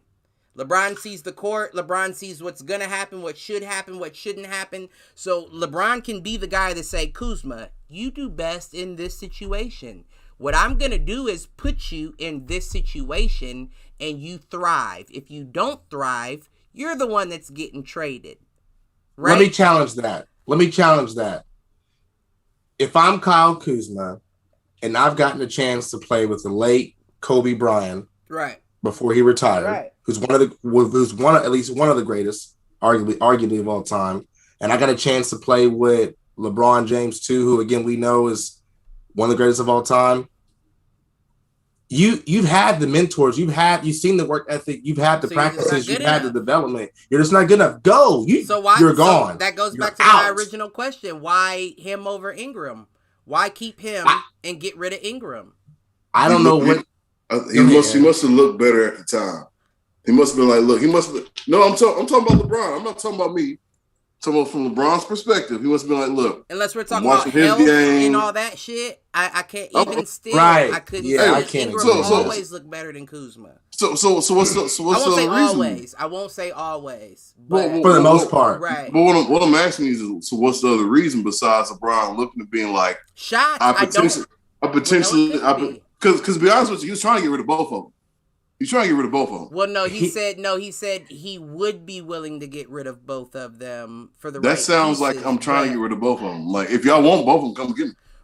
If you give me something back in return. So they're probably like, is AD it? Well, we'll give you these, but no, we'll keep him. Because I would keep him over Josh Hart for sure. I'm taking Kuzma over Hart. And that's what it comes down to, where it's almost like pinching a bag, where it's like, I can get over with just giving you this, then let me take Kuzma back and give you Josh Hart. You feel what I'm saying? And be mad about it. I think there's other factors that could have played too with the Kuzma Ingram situation. Like, it could have been maybe, again, like we said, I know Kuzma's going to take a backseat role to me and do what I say for the most part compared to an Ingram. And it could have also been the vibe. Like, let's be honest, we've all worked with people that we liked and people that we didn't like. But listen, and if you had a chance, I don't mean you probably ship them off too. No, go ahead. You're right. I don't mean to cut you off, but we remembered the whole shit from last year. It might have been last year, the year before, where LeBron wasn't playing defense and Kuzma literally pushed him out there like, nigga, play D. Like, go play D. You remember that? They kept showing that on ESPN. I remember that. That was a career move. That was a career move right there. Kuzma was like, nigga, you're not... And he put his hands on his back and pushed him out towards the three-point line, like, go play D. Well, that's how you know LeBron saw. That's how you know LeBron saw. Because Kobe, listen, he had never done it. First of all, he had never done it to Kobe. But Kobe would have never had Kobe to play defense. Exactly. He's playing defense. So, I mean, it falls back on LeBron most at the end of the day. You got to step up. You've got to step up. I mean, not saying that he hasn't at times. I'm just saying you've got to consistently show these guys the expectations. Don't get me wrong. I like LeBron. I like LeBron as a player. And from what I can see publicly, I can feel you as a person. Don't really know you, and all that little sweet shit and good shit you do for the people doesn't, you know what I mean? Like, that's good for that, but that doesn't mean I know you. That doesn't just make you a good person because you're willing to do that. You know what I mean? Yeah, it's a lot of bad people. Handing out turkeys and shit. You hand out turkeys and shit. Nigga, I seen you like kill 10 people. Right, it's a lot of bad people that do good shit. Right. That's what I'm saying. I'm not saying LeBron falls in that category, but I'm just saying from what I gather from him as a person, I can vibe. What I gather from his game, I can vibe. But what I gather from his cohesiveness of a team, judgment. Not quite right to me. No, I dig the whole thing where you're like, no player gets up on their own. The team's going to pick them. But that means nothing if you're not putting the proper people on your team. Let me ask y'all this question. Do y'all think, because I kind of thought this when we were in high school, I thought it was a little bit overboard, but I understand why. But do you think like having all that notoriety and all that shit when you're in high school and shit gives you this feeling of entitlement to where I can just, so I just don't see a lot of other people name right now. Who? Don't name them, but you know somebody that you can name right now that went to our high school that had all the notoriety. It ended up being a fucking.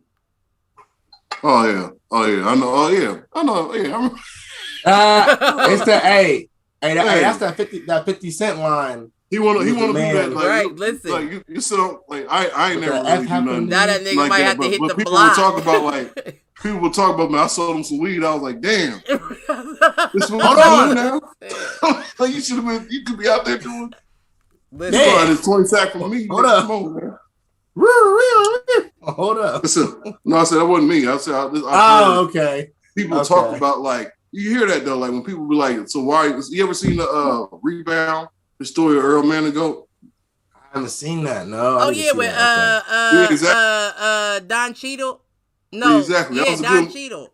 It was a good movie because it was like people would be like, damn, you got all this talent. That was one of my favorite movies he ever played in though. It was one of the best BET movies ever. That was because BET used to play garbage shit all the time. He originated the grabbing a bill off the top of the backboard. Yeah, exactly. Like when people used to do that shit online. On the top of he would jump up and grab the bill off the top of the backboard. Yeah, but he had a huge heroin problem, and whatever. Man, why he would come by my nigga down bad like that? I'm just saying the nigga. Listen, if he know who he is, he know who he is. But all I'm saying is, I didn't hit the block. No, not like that. I'm not saying he's down bad. Right? Like yeah, you get what I'm trying to say. Like you see people, but right with talent, and you see them going the wrong way, and you ask them like, what? Why? You know what I'm saying? That's another person I could bring up that you know that live down here. I'm not gonna bring up, but they stopped doing what they're doing. I'm like, but why? Like, where'd you go wrong? Okay, I'm about to tell you in a different. Yeah, okay. Yeah, something else. Yeah, something else. I got it. Yeah. No, I got it. But yeah, I mean, it's just cards. It's cards that you dealt. You get dealt an injury card. You get dealt a free agency card. You get dealt a draft pick. It's all about that draw four. You feel what I'm saying? Give me the cards that I need. What you got? Somebody in the chat? So I was gonna say, how do y'all?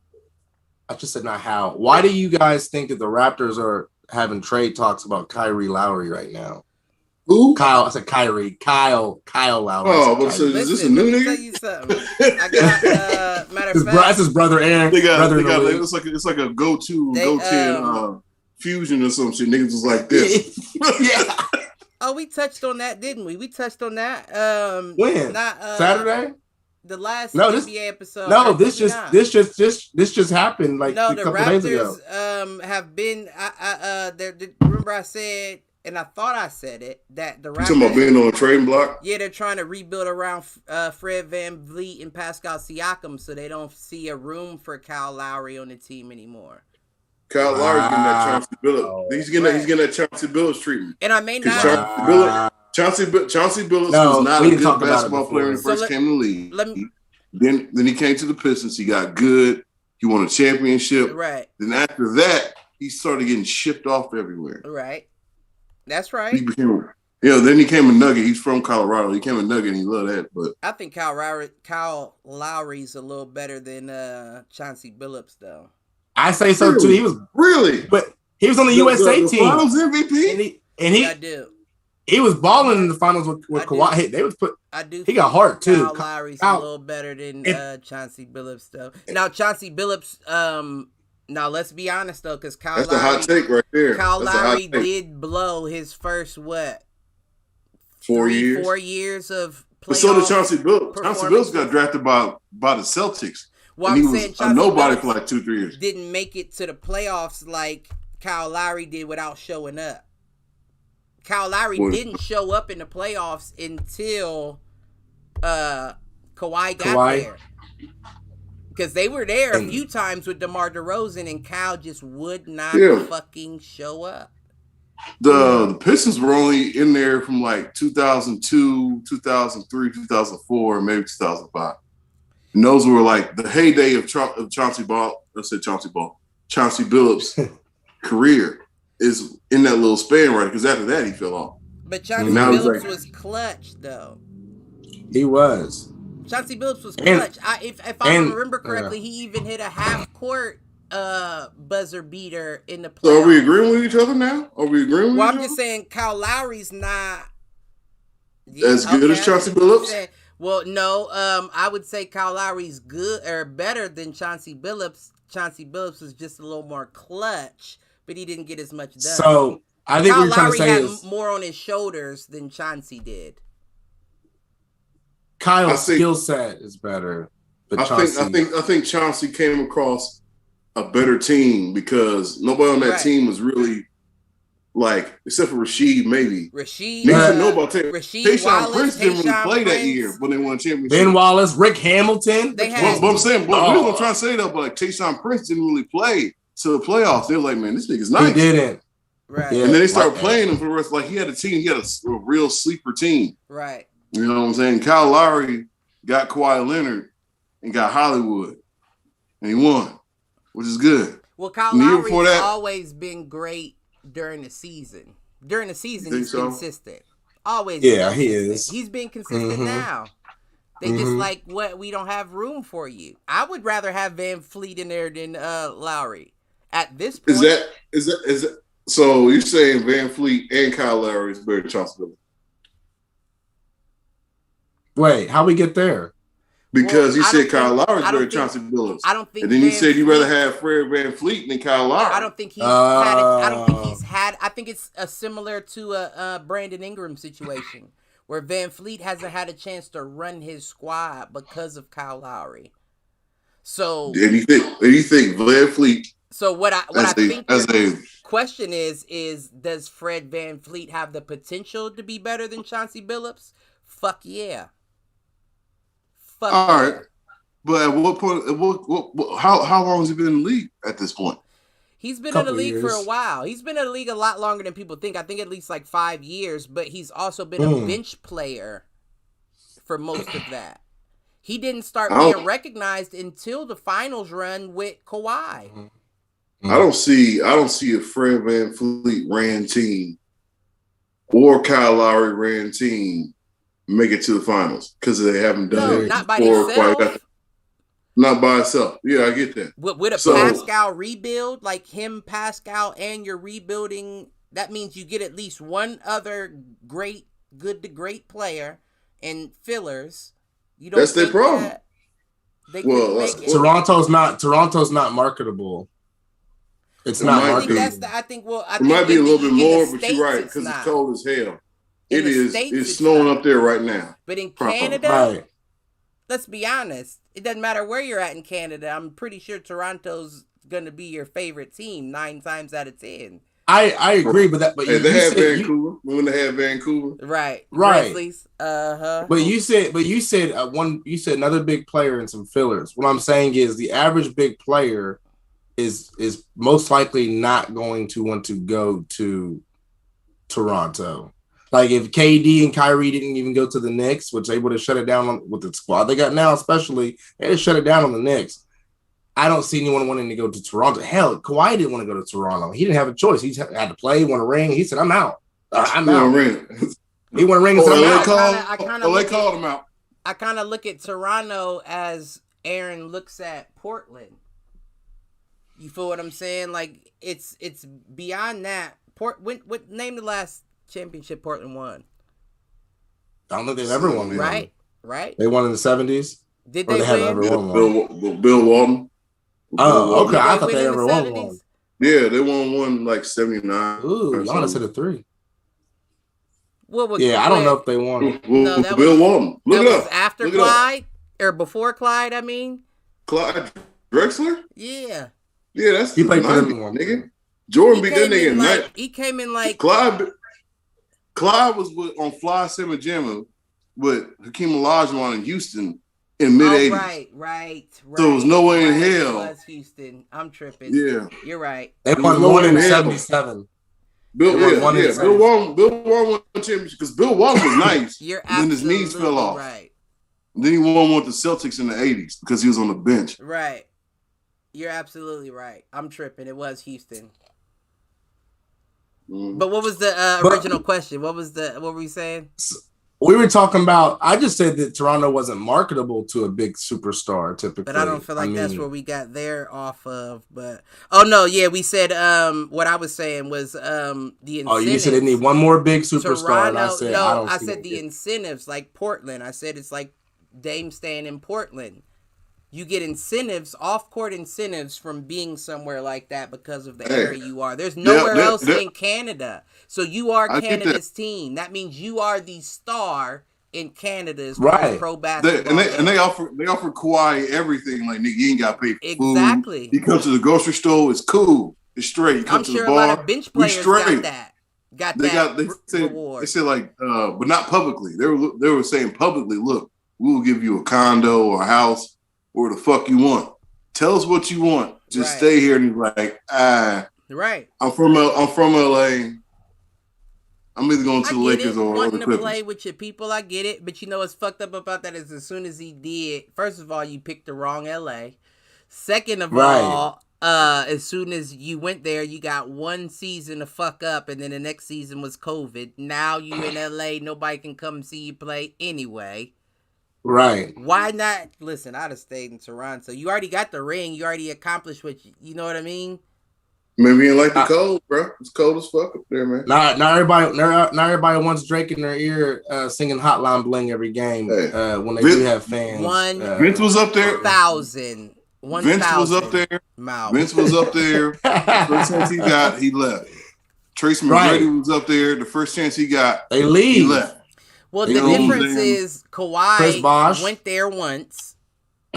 Well, no, Chris Bosh stuck around for a while. Because he got drafted. He's ready to leave. He's ready to leave, though. And he got drafted. He ain't been twice. Do you think that was the first chance he got? He was with them for like 6 years. Who, Chris? Not the first chance. I don't think that. I think the first big opportunity to say, better location, a realistic chance to win a championship, and play with some great players. Toronto, Miami. No, of course. But I'm saying the first, I'm sure he got a lot of.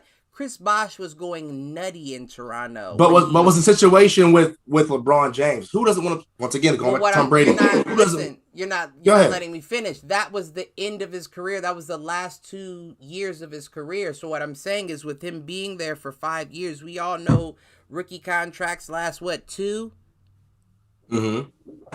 Who are we talking about? Chris Bosh? Right. Yeah. So no, Chris Bosh was in Miami for 4 years. He went to 4 championships and lost twice. Remember, they lost. Right, they went to three, Spurs, right, and then he stayed 1 year after. You're right. Beat the Spurs, and then they beat the Thunder. Right, and then he stayed 1 year after. And the only reason why he quit is because he had that heart palpitation. Because he was trying to come back.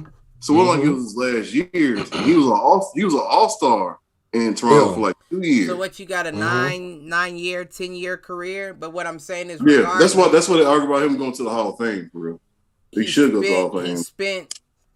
He spent most of his years in Toronto. He spent a lot of his good years in Toronto. That's what made LeBron want him in the first place. The way he was playing in Toronto. Yeah. He was already on the downhill slope by the time he got to Miami. No, he was still like he was. When niggas heard he got Chris Bosh too, and like, that's when they got the big 3. Right. That's when they had the fireworks and the fog and shit. And we're gonna win championship. But you don't then remember the championship. You don't remember. The championship. But you don't remember for 4 years. People were saying after that, like, well, I ain't gonna say 4 years because he had only been there for 4, but definitely the first 2 he went, especially the first one. They were like, "What Chris Bosh is this? This ain't the Chris Bosh from Toronto." Cut his hair. That was the first problem because hair. Listen, and another was the system because he definitely didn't have the same play style he had in Toronto. Miami's a different place because Miami, you gonna run. You gonna he was that used Riley to running. shit, He was used to running in Toronto. I'm not gonna say that. I'm talking about practice. I'm talking about practice running. Oh, okay. I'm talking about like we all gonna run as a team. We're gonna have a stand. You get what I'm saying? Like there's coaches that preach toughness. There's coaches that preach. But the Bosch like in condition. Toronto was a monster. Rebounds, putbacks, alley-oops, catches, all that. And I feel like the system but you didn't use him at all that way in Miami. Who was the second player on Toronto? I challenge y'all to name the second. I don't remember who was on the team. I'm thinking like Doug Christie or some shit like that. No, hold up.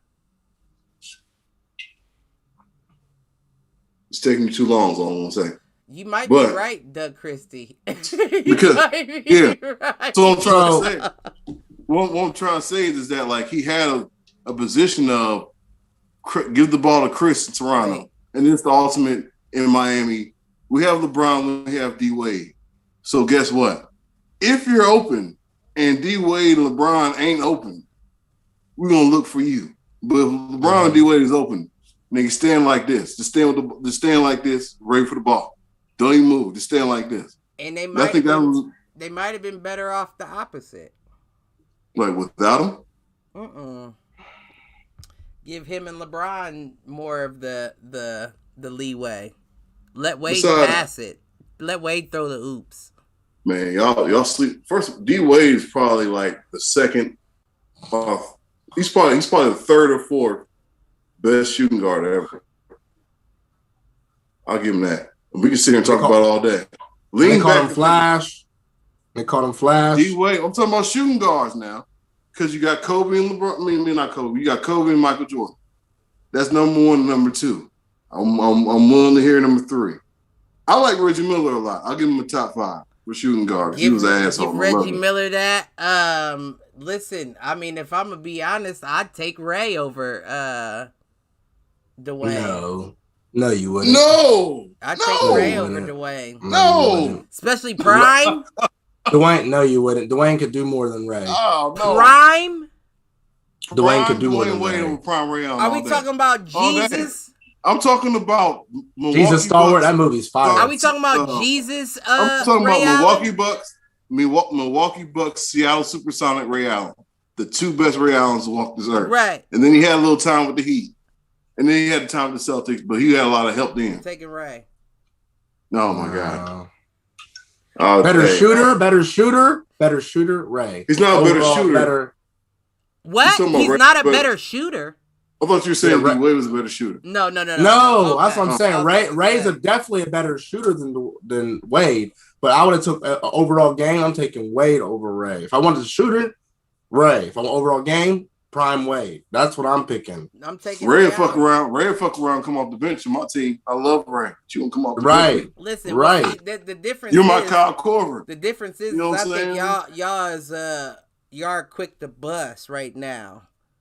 I'm thinking longevity. Ray or Dwayne Wade, let's be a buck, needed LeBron. That's why he called and asked him about coming there, because he knew he couldn't do it without him.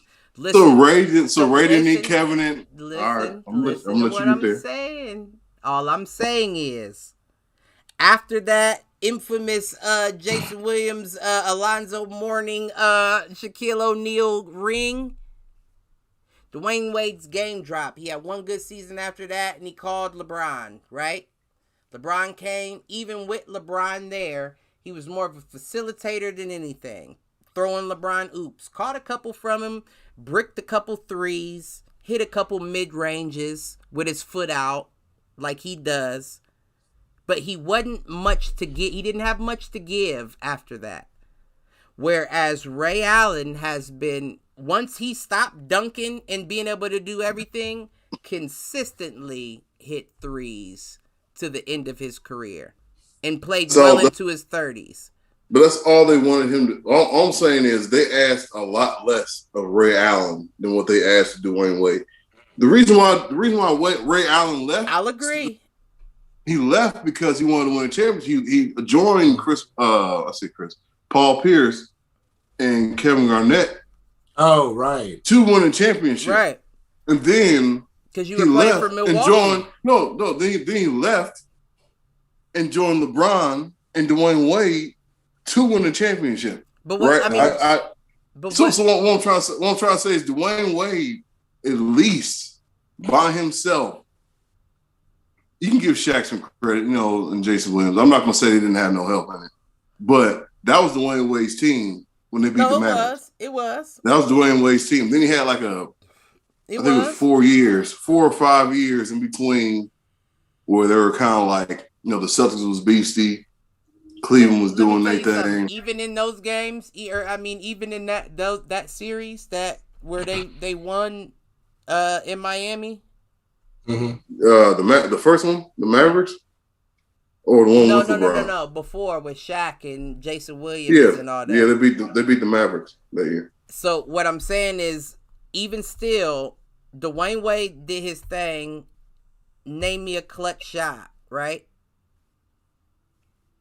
I mean, I can't. So you gonna bring Ray Allen's one clutch shot? No, because he's had multiple in Boston. So it's Dwayne Wade, but I can't name him. Multiple in Boston, and he's had definitely the one everybody remembers in Miami, and that's just one specifically. He had more to keep him in it.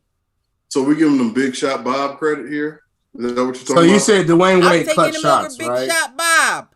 No, but I'm saying, but you're giving them Big Shot Bob credit, like, it's not like he scored every point in the game, but he scored the last point. He was effective, in my opinion, over a longer period of time than Dwayne. Dwayne was a firework. Yes, when he came out, he was explosive. Everything he did well. He had a decent shot, too, at that point. Mm-hmm. After that, you fizzled out very quick. You didn't have anything else to offer, is what I'm saying, without LeBron or without anyone else. Whereas Ray Allen was good from the three, regardless of what team he was on.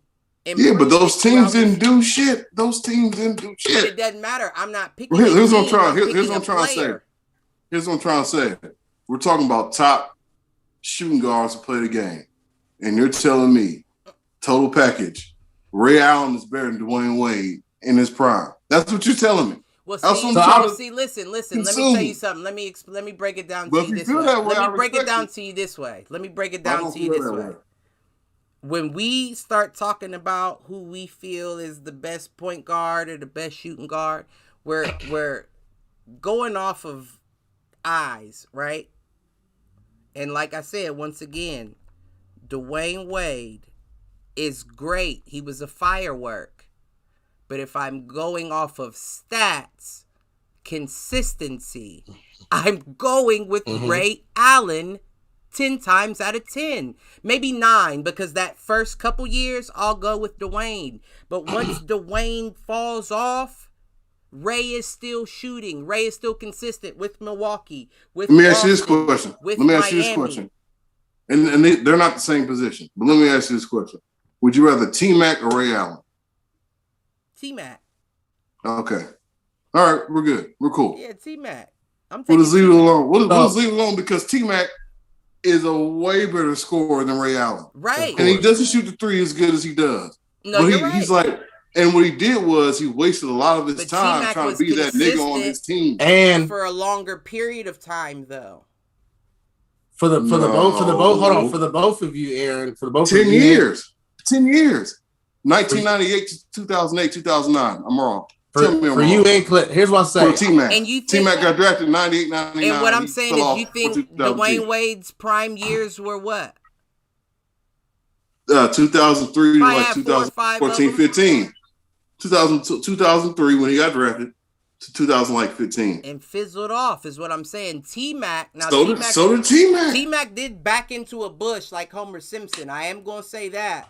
But T-Mac had reigned for a longer period of time on a team with less people. He didn't have nowhere near LeBron and Chris Bosh and Shaq and what do you mean?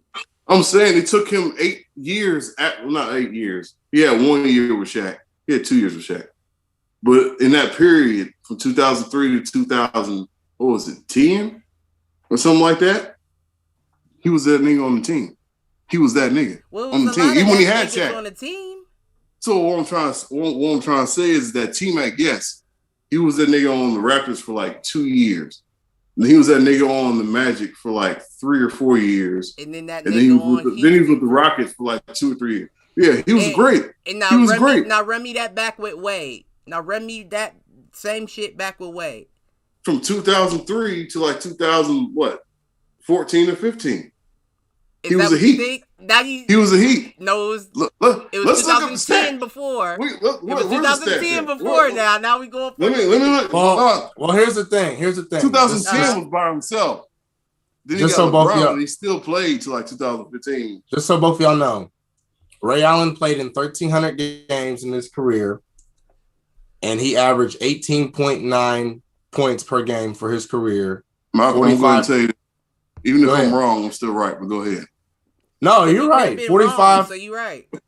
45.2. Ray Allen had a 45.2 field goal percentage for his career.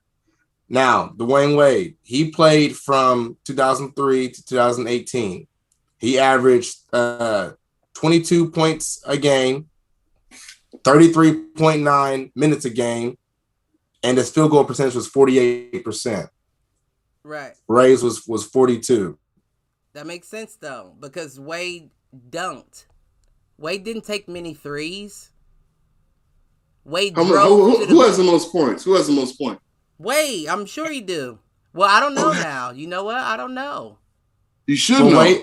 Wade averaged so hold on. So Wade averaged, like I said, 22. Right. Ray averaged 18.9. Right. I'm talking about total points. But he's talking about total points in career, but I'm saying regardless though, taking the shots, Ray didn't listen. There was a long period of time. Ray only. Let's talk about defense. Let's talk about defense. Let's talk about Ray on defense. You got me on defense. So I'm saying like Dwayne Wade is a better shooting guard than Ray Allen. No, that's what I'm saying. James Harden's better than both of them. I'm gonna get back to you real quick, Aaron. You said name a better shooting guard. You said you named Kobe Bryant. James Harden is a point guard right now. You can't hold on. No, historically, no, you can't. Historically, James Harden is a shooting guard. Historically, he was a point guard on the Rockets for the longest. I don't know what to tell you. He can run the point, but his classified position is a shooting guard. He's a shooting guard. See, that's what I was saying about Ben Simmons when you was trying to say he was a shooting guard. I'm telling you, he's a fucking power forward. No, I said a point guard. I didn't say a shooting He is a point, right? Ben Simmons is definitely Ben Simmons, right. Listen, I'm saying, but what I'm trying to say is that like James Harden. So y'all saying James Harden's a shooting guard. He started out with OKC as a shooting guard. He was listed as a shooting guard. The bench. Now the Rockets, who they have? Cameron Payne. Somebody like that, somebody weak. And that wasn't even their starting point guard, got hurt, and then he took over as point from there. And since then, he's been averaging a triple-double, so he's stayed with that position. But that's damn near Russell Westbrook's story. Yeah, that's damn near because he was a shooting guard till he got to the league and he ended up being a point guard. Well, listen. So now he's a natural point guard. Well, listen. There's no shooting about Russell Westbrook either. Yeah, that too. He's shooting. A little different. He's shooting. He just missed it. He's shooting though. Right. He gonna get off. A little different than the league. But He's building houses. But no. I mean, there's no way that I could ever say that Ray would be above Dwayne on the all-time shooting guards list. I can't say that's that. All. I'm just saying personal preference. I'm taking Ray. No, okay. So it's just like consistency. I don't want the firework. I don't know when you show up. The same reason why we had in the conversation previously, LeBron just wanted his teddy bear. Because clearly he's no Ray Allen. He's not going to do his role and make shit happen. That's why he went back to Miami. Because that's the same thing. Ray Allen did the same shit because he started feeling it don't matter what team Ray Allen is on. Ray Allen put hands on him and shit. Right? And he was like, I'm finna leave. I'm gonna go to Miami and play against what team Ray Allen ain't shoot on? I'm not saying that. What I'm trying to say is Ray Allen is not the person I'm gonna have my first choice shooting guard. So we've already established that, right? We've already established like if I had a choice of a shooting guard, I'm not picking Ray Allen. Why? Well, now that that opens up out of what bunch? You know what I mean? Out of what? Shooting guards. Out of Shooting all, guards. out of all of them. You know what I mean? To me, it's Mike. It might not sound good to y'all, but Mike, Kobe, and his motherfucking Dwayne Wade. I don't like I'm still putting James Harden over Dwayne Wade. James Harden is not a. I don't like him. I don't like him. Dwayne Wade is too inconsistent for me. Like, yeah, so when he has knees, it's almost like Blake Griffin. Like, you go Mike, Kobe, and Ray Allen. Hey, to be real with you, Aaron, I'll put Donovan Mitchell over Dwayne Wade as shooting guard. Dwayne Wade is not in my list of shooting guards right now. Wow. Donovan Mitchell is a dog. Wow. He is a dog. Listen, let's stop all that. Let's stop the nonsense. What about Devin Booker? I was gonna say him. There's a reason why I didn't say him. Devin Booker shitted on Dwayne Wade in. We're talking about accomplishments now. Or we're talking about accomplishments? We're talking about all time now. And since Dwayne Wade is that high on your all time, that lets me know how tough it is to get on your all time. Is what I'm saying. Yeah, Devin Booker's in my top 10. So what I'm saying is, if Dwayne Wade is 3, because Reggie Miller is my 4. So I like Reggie. If Dwayne Wade is 3, then what you're really saying is from 2 down, it's current shooting guards. You said from 2 down? Right. From Jordan, Kobe, we're only talking current point guards. Because Dwayne Wade is erased and Reggie Miller is erased with the current point guards we have right now. Yeah, Reggie Miller's definitely my 4. Right. And what I'm not saying erased like any negative connotation, like you didn't do what you did. I'm just saying with what we have currently at the shooting guard position, you can't even say those names. The reason why I don't say those names is because I'm older. It's give me that. We're the same age. Because I'm but look, I'm a little older than you. What I'm trying to say just don't is like that, Dwayne Wade. I don't know. I mean, I will say that. I'll say that out loud. And I'm not saying nothing with anything going on right now. I'm just saying, even back when he played, I just wasn't a Dwayne Wade fan. Like, he was exciting to watch him dunk, but once he stopped dunking, it was like, oh, that nigga just missing shots. And I would say the same thing about, like, because I like Michael so much. I used to hate Reggie because Reggie was the only person that was like, you're supposed to. Reggie's the only shooting guard ever to give Mike problems in the playoffs. I'm talking about Game 7. Mike sitting there sweating like, I don't know if we're gonna win. I'm not sure. This nigga keep pushing me off of picks and shit. They're not calling the foul. He's making the threes and shit. Reggie got it. They ended up winning. Hey, he knew how to. And then he talked that shit too. He talked that good shit. He did. So I guess that's a part of it too. I like they played him that one year. What was that one year? Who? Reggie. It was Reggie and Mike coming out of the East. It was the last year before Reggie retired. Well, not Reggie retired. No. It was on the last dance. This last game before Mike retired because Reggie ended up going. He ended up going to the finals. He played the Lakers and they got wiped. Yeah, it wasn't. Yeah, but you know what I'm talking about. It was that shot in the corner. Yeah. I remember when that happened. Like, I remember as a kid when that happened, I was like, oh, that's kind of fucked up right there. They started looking around like, I don't know. I was like, that's kind of fucked up right there. I ain't gonna front on that. But, I mean, I love Jordan, you know? I love Jordan. We had the same last name. But I also like looking for flaws with motherfuckers, too. You know what I mean? What's your flaws for Michael Jordan? I want to, I know he has flaws. Ain't really no flaws. I mean, but on court flaws, I just feel like the only one I could really say is like, I don't know if you, and I wouldn't even go as far as to say that. I don't know if you read the game for everyone else. You know what I mean? Like, I feel like Jordan could have been a lot better if he didn't just force shit himself and read the game a little bit more.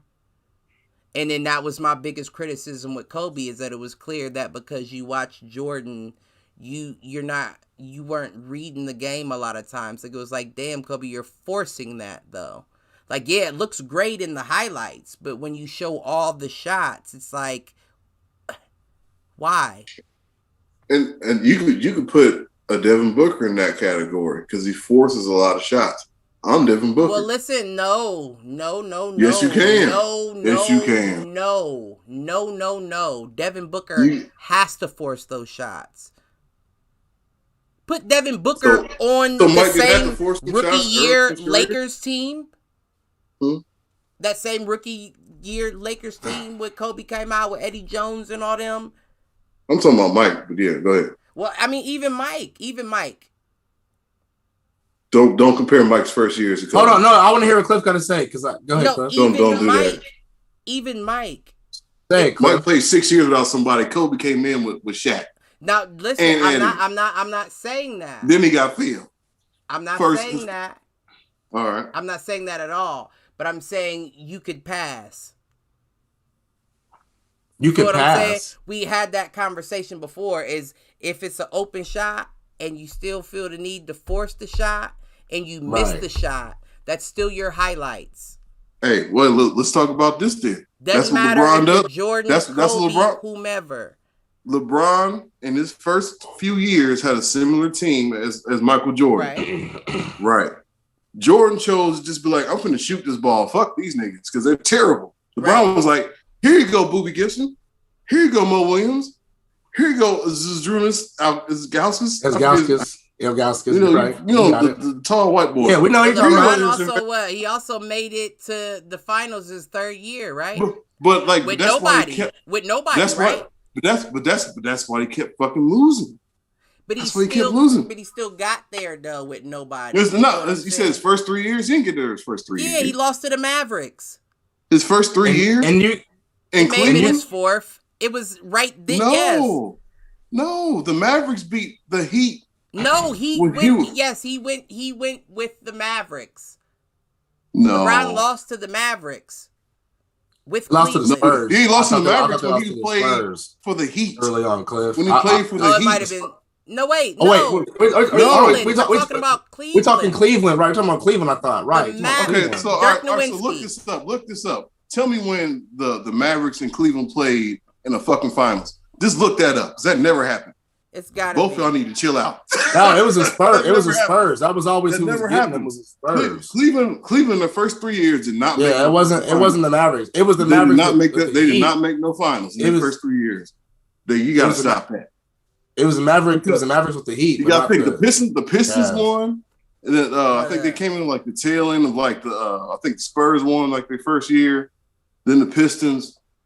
And then like the Lakers or some shit like that, and then the Celtics won, and then the Lakers and the Celtics had their little problems. And then LeBron. It was the Spurs. I always say it because Skip Bayless loves to refer to the fact that because he criticizes LeBron a lot, and he always says he choked and got dominated against the Spurs. 3 years in. Well, 3 years in. Even besides 3 years in, like I said, 3 years in though. 3 years in, he made the finals with nobody. Right? Like I said, that don't detract from my original argument. Regardless of who they lost to, he still made the finals passing the ball to people that didn't deserve to get the ball passed to. I'll give you that. And my only argument to that is that in the way of Michael Jordan getting to the championship was the 2-time Detroit Pistons, the fucking the Celtics. I mean, but then his fourth. So even it out. Year, no, but listen to me. His 4th or 5th year, he went and he didn't lose ever again. Well, he did. He did lose in the playoffs, but he won 3. I understand sat out what 2, you're saying, and he won though. 3. So what I'm trying to say is when he got to the promised land, he ate the fruit and he enjoyed it, and it was good. A couple things. I'm gonna beat Clyde Drexler next year. Oh, who's the next year? I'm gonna beat Charles Barkley. Beat that nigga. Let me say something real quick, Cliff. Then I'm gonna take Gary out, and I'm gonna take Karl Malone and John Stockton out for 2 years. So Jordan was definitely impressive. No argument there. LeBron came into the league earlier than Jordan did. Came straight from high school. Jordan stayed at least a year in college. Was it a year? Then he came out, or was it 2 years? I don't know. 2 years. 2 years. 2 years. That's a difference maker. And he had a hell of a coach in college as well. That helped prepare him because he's already been prepping players went to the league to help really prepare him for the league, regardless of whatever he was going to go through. So I want to say that. Then also to your point, you said the teams that Jordan can I say something real quick? I'm not trying to root for LeBron first and foremost. That's what I want to get out there. Can I interject though, real quick? Say what you got to say. There was a rule to where you could not get in the league unless you played a certain amount of years in college, right? You couldn't just leave your freshman year. Yeah, it was one. Like Wilt Chamberlain and all them, they had to play 4 years of college before they could even go to the NBA, right? And the age you had to play at least, I think it was, I want to say it was 3 years. Was Michael a junior? I don't know back then, but I know he might have been a junior when he left. He might have been a junior when he left. All I'm saying is it takes. But that's here nor there because the issue, the original question was just saying if you give the ball up, if you pass the ball. That's all I was saying was if you pass the ball. And then you said LeBron, and I said, well, LeBron made it in the 3 years because he passed the ball. So think about. And then he got to the championship and he passed the ball. Listen, think about how good Jordan was. If you passed the ball, you think you could have been better? No. And here's why. I agree. Here's why. We're talking about Artis Gilmore, my nigga. We're talking about people that you do not know of or remember. Name that Cleveland team. That's the same thing with Cleveland. Candace Parker is right. Candace Parker. That's what I'm saying. Is the so you can say the same thing about Cleveland, you can say the same thing about that team. Except I'm not trying to go too far deep into this. Except in this time, I can punch you in the nose on the way to the basket. That's his foul. I could push you down on the ground. That's his foul. You know what I'm saying? I could damn near hit you with a wrestling move, and that's just foul. So my first 4 years in the league, I'm getting stretched out, right? I'm getting stretched out. And I'm like, you know what? Hell no. I'm finna take these niggas the fuck out. I'm finna go in the gym, and I'm never losing again. I'll give you that. I'm never losing again. But you get what I'm trying to say? It's like, okay, so I'm here in the finals. I'm the best player on the floor. I'm the best player on the floor. I'm the best player on the floor. Pass the ball. No, you're the best player on the floor. Hold the ball, and you decide. I'm going to score. I get it. I need to score. Who's stopping you going to the basket on these teams that you bring up that he was playing? So who's stopping LeBron James on the Spurs? Tim Duncan? Well. First of all, we're talking about on the way to the Spurs on a team. No, I'm talking about the championship. That's what matters, right? It don't matter about the journey. It matters about the destination, right? Well, not when we're talking about Jordan not getting there in the first 3 years. We're talking about a young kid, like we've been talking about this whole time. So Jordan's still a young kid. He wasn't, but he was about 2 years older. Okay. He's 2 years older. Jordan was 2021. LeBron was probably about 17, maybe going on 18, most likely. He's 3 years older. No, I'm talking about in that final situation in general. Okay. How old was Jordan in his first finals as opposed to how old was LeBron in his first finals? Ask that question first and foremost. Probably like 25. Exactly. Ask that question 25, 26, and LeBron was like 23, 22, 23. No, because he came out of high school and it was 3 years in, so he'd have been 21. Right. 20 or 21 roughly, right. Okay, so 4 year difference. This is y'all's argument right now. The 4 year difference. No, I see both. The 3 years in college. All I'm saying is the pass the ball, right? It started with Kobe. I said the reason why. Well, no, it didn't start with Kobe. It started with Dwayne Wade. But then we got to Kobe, and you said what was my something? I don't know what it was you asked me, but it was my criticisms. Michael Jordan. I said he doesn't pass the fucking ball. And that was my own. I said he's great as fuck. Great as hell. We share the last name. You think I wasn't rooting for fucking Jordan? He didn't pass the ball, though. LeBron passed. I'm sitting here trying to tell y'all, look, he didn't pass the ball. Oh, my God. Right? He didn't pass the ball. I got 6 championships and I never lost, and I didn't pass the ball. I agree with both. It took me 5 years to get there, but I didn't pass the ball. You get what I'm trying to say? Like, y'all are arguing about some shit. No, Aaron, I don't get it.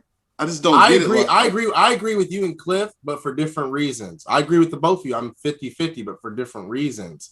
Like, I agree that, LeBron doesn't have a killer instinct, no matter what age, from rookie till now. He doesn't have a killer instinct. Jordan came into the league, regardless, since college with a killer instinct. Right. So of course But you heard what he said when he got into the league. I saw niggas doing drugs and shit. I'm like, man, I'm right. Like, he said, I'm cool. I'm posted up in the room. Right. I posted up. Well, point is, so I expect, whether we like it or not, I expected someone like Jordan, after hearing that and seeing that, to take over, whether it's right or wrong, to take over. That's what he does. Kobe, same thing. LeBron is not that, even now, and when he started, he wants, like Cliff, you said earlier, he wants to try to kick you the ball if he can. Right. Shoot it. He'll do the inside. Shot first guy. Exactly. Which is why Kobe, it makes sense to bring up rookies, to develop players. Let's find this. Let's find some middle ground here.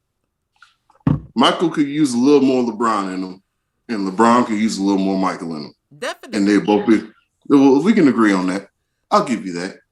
Definitely. I'll give you that. Listen, I'm not saying that LeBron is better than Jordan. I never said that. That's not whatever came out of my mouth. I said my criticism with Jordan is he did not pass the ball. And passing the ball clearly gets you somewhere because LeBron made it younger in 3 years with a team that had no one. That's all I was saying. Yeah, and all I was saying is passing the ball can get you to that point, but you ain't gonna get no ring doing that bullshit. Right. You're very well right. But you gonna clearly, be a ringless nigga doing that you shit. ain't gonna get it without it either until you get a coach and a team around you, right? Right. That's what it comes down and to. Jordan did have, and to be fair, Aaron, I mean, come on now. Jordan had, if not the greatest coach, they say, of all time, when he won at the college level and the NBA level. At the college level and the NBA level. I've met Phil Jackson. He's a nice guy. He's one of the greatest people. I bet he is. But sometimes you get that Belichick shit where it's like Bill Belichick's a great coach. I know what you mean. But sometimes you get the curtain pulled back and it doesn't work out. Right. I'm following. It just doesn't. You know what I'm trying to say? Like Phil had like this great thing where he was like, look, I'm leaving the Bulls, and he knew Jeannie Buss. He was like, look, I'm finna go coach Shaq and Co. That's all right with y'all. You know what? Now that I think about it, and I don't mean to really just ride LeBron's dick like that, but LeBron wasn't a pass first player in high school. Okay. LeBron was the guy. Let's not talk about high school. The oops. I'm saying, like, the fact that you can develop into a passing player in a league where you realize I can't do it on my own says a lot to me. But all I see from that is somebody who probably tried to pass his first couple games in the season, and then realized niggas can't shoot. Yeah, he was I'm in high school. Have you watched the LeBron? His whole team. St. Mary's or St. Vincent? Is it St. Vincent? The point guard, he said he wasn't going to go to college unless he got a scholarship too, and they didn't give him one. Right. He said he going to the league. What's that have to do with him passing the ball because he can shoot? He had a squad there, and it wasn't like he played LeBron he is or was in the league. That man, y'all niggas watch high school basketball. That's a great story you just said. That's great. I'm just saying. But let's be serious. This is LeBron and 4 other niggas on this team. It almost what I meant. And we're not 4 other niggas, but like 8 other niggas. What I was getting at by that is it's almost the opposite, right? Because Jordan did come up through North Carolina and then he went to Chicago. You were taught the fundamentals, right? You just had some great mentors. You just had the athletic ability to do it on your own. But what you did was when you got to the league, you were like, fuck it, I'll do it on my own. Whereas the opposite happened with LeBron, where he was like, I can do it on my own, and then got to the league and was like, oh, fuck it, I need y'all too. And that's, in a nutshell, my criticism of Jordan. Yeah, because what you just described is exactly the reason why I like Jordan, because I like him for the killer, but but here's what I'm trying to say. Like, I hate personally, this is a personal thing. Right. I hate depending on other people. No, I'm with you on that. I fucking hate it. I hate it. If I pass you this ball and you fucking miss, you are never getting this ball again. Well, you'll get it again, but it's gonna take some time. I agree on that. So when it comes to somebody like, look, I'm gonna try to get everybody involved and try to make this happen and try to get everybody a trophy. Fuck that shit. I'm trying to do my shit. And if you catch the ball and make it, that's great. So but if you miss, I guess I'm sorry, I didn't mean to cut you off, but you know how they all say it's always going to be another this or another that. You know what I mean? There's going to be another Jordan, another LeBron. So I guess both of them are beatable for that, what we just discussed. Jordan's beatable because he won't share. LeBron's beatable because he shares too much. Now, what happens when we get the Jordan LeBron that knows when to dish and when to take? Then we know that both of their stats can be beat. That's called a unicorn. Called a unicorn. Kate Cunningham could be, but I don't know. He does it all. They say he does it all. I'm not sure who Kate Cunningham is. Look him up. Because he's the clear number one pick out of this draft. Who's he play for? I don't remember who he plays for. I just remember Alabama. No, I'll look it up. Hey Siri, who does Kate Cunningham play for? I just watched them play.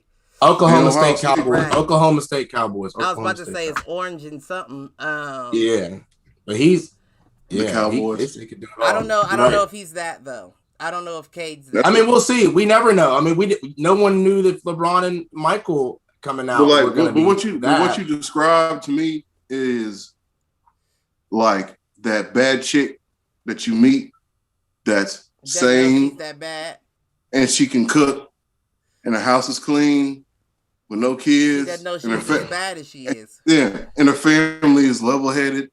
Right. If y'all find that chick, show her. I'm pretty sure you have a girl that you with and you feel that way about her. I'm not saying that, but all I'm trying to say is like if you find a bad chick who's also humble, who can cook and do a whole bunch of other shit, and she has a good job or some shit, nigga, do what you gotta do. Right, what I'm saying is, but it's so hard. It's not that they don't exist, right? It's not that they don't exist. Yeah. I'm not saying unicorns don't exist. I ain't never seen one. Jordan and LeBron up on this high fucking pedestal, a cloud next to God. Yep. When the truth and the fact of the matter is they both had very clear chinks in their armor. We can see that Jordan can be touched because LeBron's been I kind of mixed in fusion. We can see that Jordan can be touched because LeBron's been to 13, 14 consecutive finals. But he's only won 5, 4. But what I'm saying is if you have somebody that can make it to 13 consecutive finals, because now we know that's possible, but they know when to be a killer and when to pass, then you have somebody that's just very easily passed up to both of them. Let's think about you're right. And I was about to make another Jordan point, but I think I'm gonna lay off of Jordan. The biggest flaw that I me personally that I would say on Jordan is I know his dad died, and I mean, no disrespect, things happen to people every day, but you took 18 years out of the league, bro. LeBron and Kobe were playing from 18 until Jordan took 18 years out of the league when his dad died. Remember, he tried that baseball and got clowned on. And you said 18 years. You mean 18 months? I mean 18 months. Right. 18 months. I'm trying to figure out like that. Yeah, I was lost for a second too. 18 months. I thought it was 36. Listen, I thought you were like trying to say like before high school or some shit. I was no. But like I said, that's weak to me. That's weak to me. I don't care. That's weak to me, though. That's weak to me. I respect everything he's done, and he's definitely one of the GOATs. But you also don't know. Listen, let me put it to you like this too, Mike. Because that comes down to the closed mindset. Because you also don't know what his incentives were. LeBron's incentives. Listen, I'm about to explain. LeBron's incentives by being the best player in the league by far was I get to pick and choose what I want on my roster. Not only do I get to pick and choose that, I also get to pick and choose my coach. Not only do I get to do that, but I also get to pick and choose who I want in the front office. Now, Jordan, and I get $100 million shoe deal in high school. I'm gonna have to throw that in. Right now, Jordan. Continue? You know why LeBron got that? Because he was a good businessman. Because LeBron didn't take 18 months out of the league, Cliff. He didn't take 18 months off. He didn't tell. Hold on, LeBron. Stop. You're not listening. You're not listening. Stop it. We're on. Yeah, we're on two different pages. We're on two different pages right now. You look like James came out in 1993. We're on two different pages because. Listen, now I'm off. What the fuck was I? What were we even talking about? We song You're about to defend Mike. You're about to defend Mike's 18 months out of the league. No, I and wouldn't. Because you said LeBron called shots. Yeah, you say you never know what the incentives are off the court. Right. Yeah, LeBron got to be as good to be able to control shit. There was no such thing as athlete control back in those days. There was no such thing as coach control. Phil Jackson had to work to get those championships to be able to control those offices that he worked for. You feel what I'm saying? Jordan, as a player, was never in a position to be able to control what happens in the behind the scenes. But what he may be good enough to do is for you to cover up some shit or not say some shit and just let me leave the league for 18 months. You feel what I'm saying? We're seeing it right now where teams are trying to suspend people for what they feel is incorrect conduct and shit. But if you think if you had somebody like Jordan, that would ruin your brand if you told everybody what they did. Hey, but you are good enough for me to keep this quiet and say, walk away for a year and a half. It wasn't quiet. What did Jordan do? What did Jordan do in his off time? What did Jordan do in his off time? He tried to play baseball. No, you skipping over the other shit. He made arguably one of the best basketball movies ever made. Top 10, Space Jam. That shit was hard, nigga. But let's see. That shit was hard. Let's see. Hey, Malcolm, tell me. Look me in the eye and tell me. I'm gonna be 100. I'm gonna be 100. Aaron. It's not gonna be as good as like Coming to America 2, dogs. I'm gonna be disappointed. Aaron, you fried. Here's why I say that.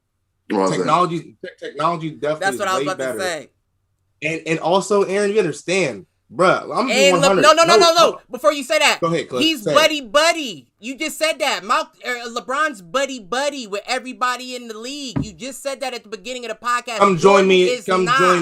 LeBron could get Isaiah every Thomas big him. nigga in the league to come to Space Jam 2 if he wanted Cliff, to. First of all, Space Jam was a movie about 5 of some of the best basketball players in the league who lost their talent but had to come bend the knee to Michael Jordan to come get their talent back. Am I wrong? You're right. We had Muggsy Bogues, and Aaron. I think I know exactly what you're getting at. And he made Charles Barkley look like a fool in that movie. It was like, damn, Charles, be gone, wanna be. He is be gone. I mean, well, I love Space Jam. All I'm trying to say is this. Michael Jordan was in the league from let's use the prime years. I'm not gonna include the Wizard years. Y'all can include me if y'all want to. From 84 to 98. Right? That's 14 years. Right. LeBron's been in the league almost 20 years. Right? Mm-hmm. Y'all kind of compare their accomplishments. And I don't think that's too fair because because that's what I'm saying. You can't look at it from that closed mindset. You got to break it down, because if I'm looking at that, I'm looking at it as in college experience as equivalent to coming out in a high school level. I'm giving points to LeBron on that. So it then lowers Jordan's score just because LeBron had to develop fresh out of high school in the league. Mm-hmm. Jordan developed. Did he have to develop? Was he 6'8" when he came out the league? I'm saying mentally. He had to mentally develop his game fresh out of high school. Whereas Jordan came out under one of the best. He's gonna go down as one of the best college coaches ever to coach basketball. He was nice. So are we talking about choices though? Because that's a choice. No, you're right, but that's also a choice that wasn't given to Jordan because he had to go to college, right? So then you have to take points away from LeBron, right? Because LeBron had that opportunity. But you can't just put it apples to oranges. You have to compare the two. Really, I'll give you that. But if you look at the North Carolina team, they said when Jordan got there, he was like, "Who's the best person on this team? I'm going after your ass." Right. LeBron didn't do that shit. No, I don't know. He didn't get the opportunity. He might have did it on Cleveland. I don't know the stories. I'm saying, I don't know the stories. But I know with Mike, it was like James Worthy was like, I was the best person on the team for the first week. And then it was just Mike for 3 But what weeks. makes me like Mike more, and I'll end it on this, and we'll wrap this turned to a Mike LeBron conversation for right, an hour. Definitely, real quick. But we'll wrap up with this and get into the hit the showers and all the bullshit. But what I was going to say is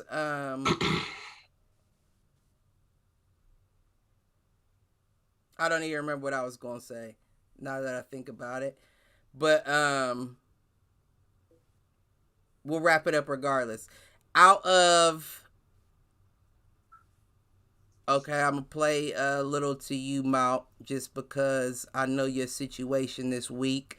So I'll give it a easier. I'll give you an easier end of the episode question. Okay. You know, something that won't involve these games type shit, because I know that All you right, I got had you. shit going on. You Yeah. didn't get to catch up. So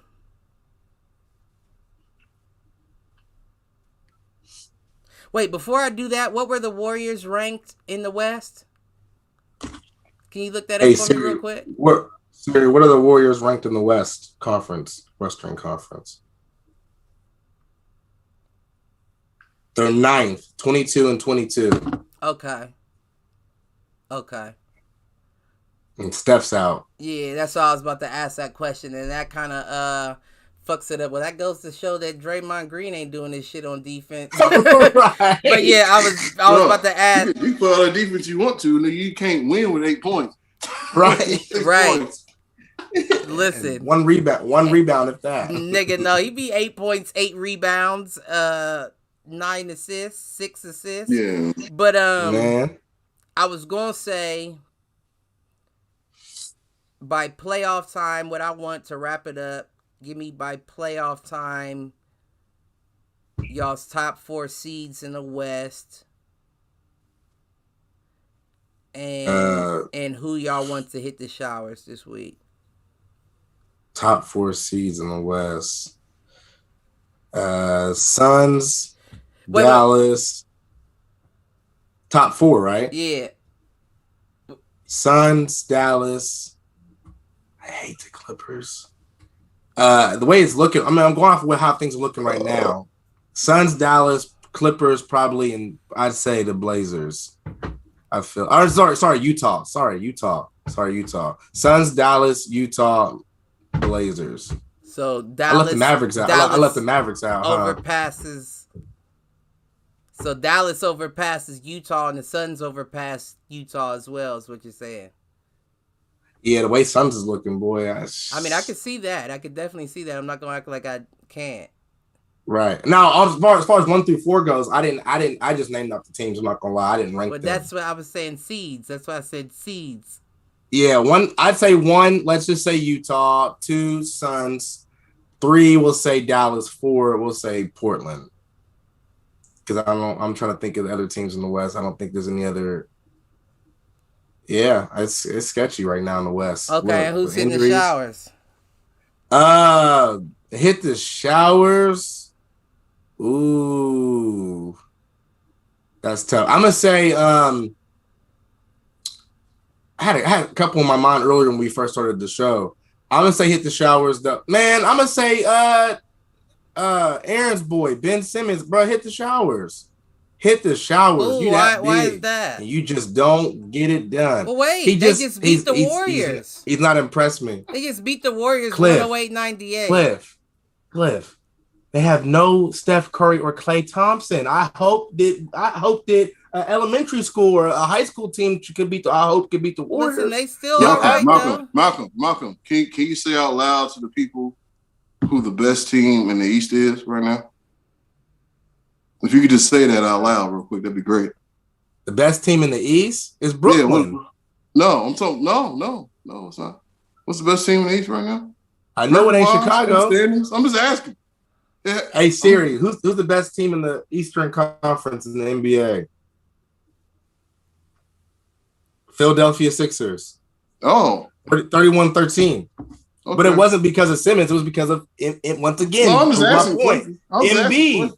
This is about Simmons, though. Embiid is what took them to that MVP. It took him and the team to the MVP talk. It's Embiid. Now, what I'm going to do here in this situation is I'm going to agree with both of you.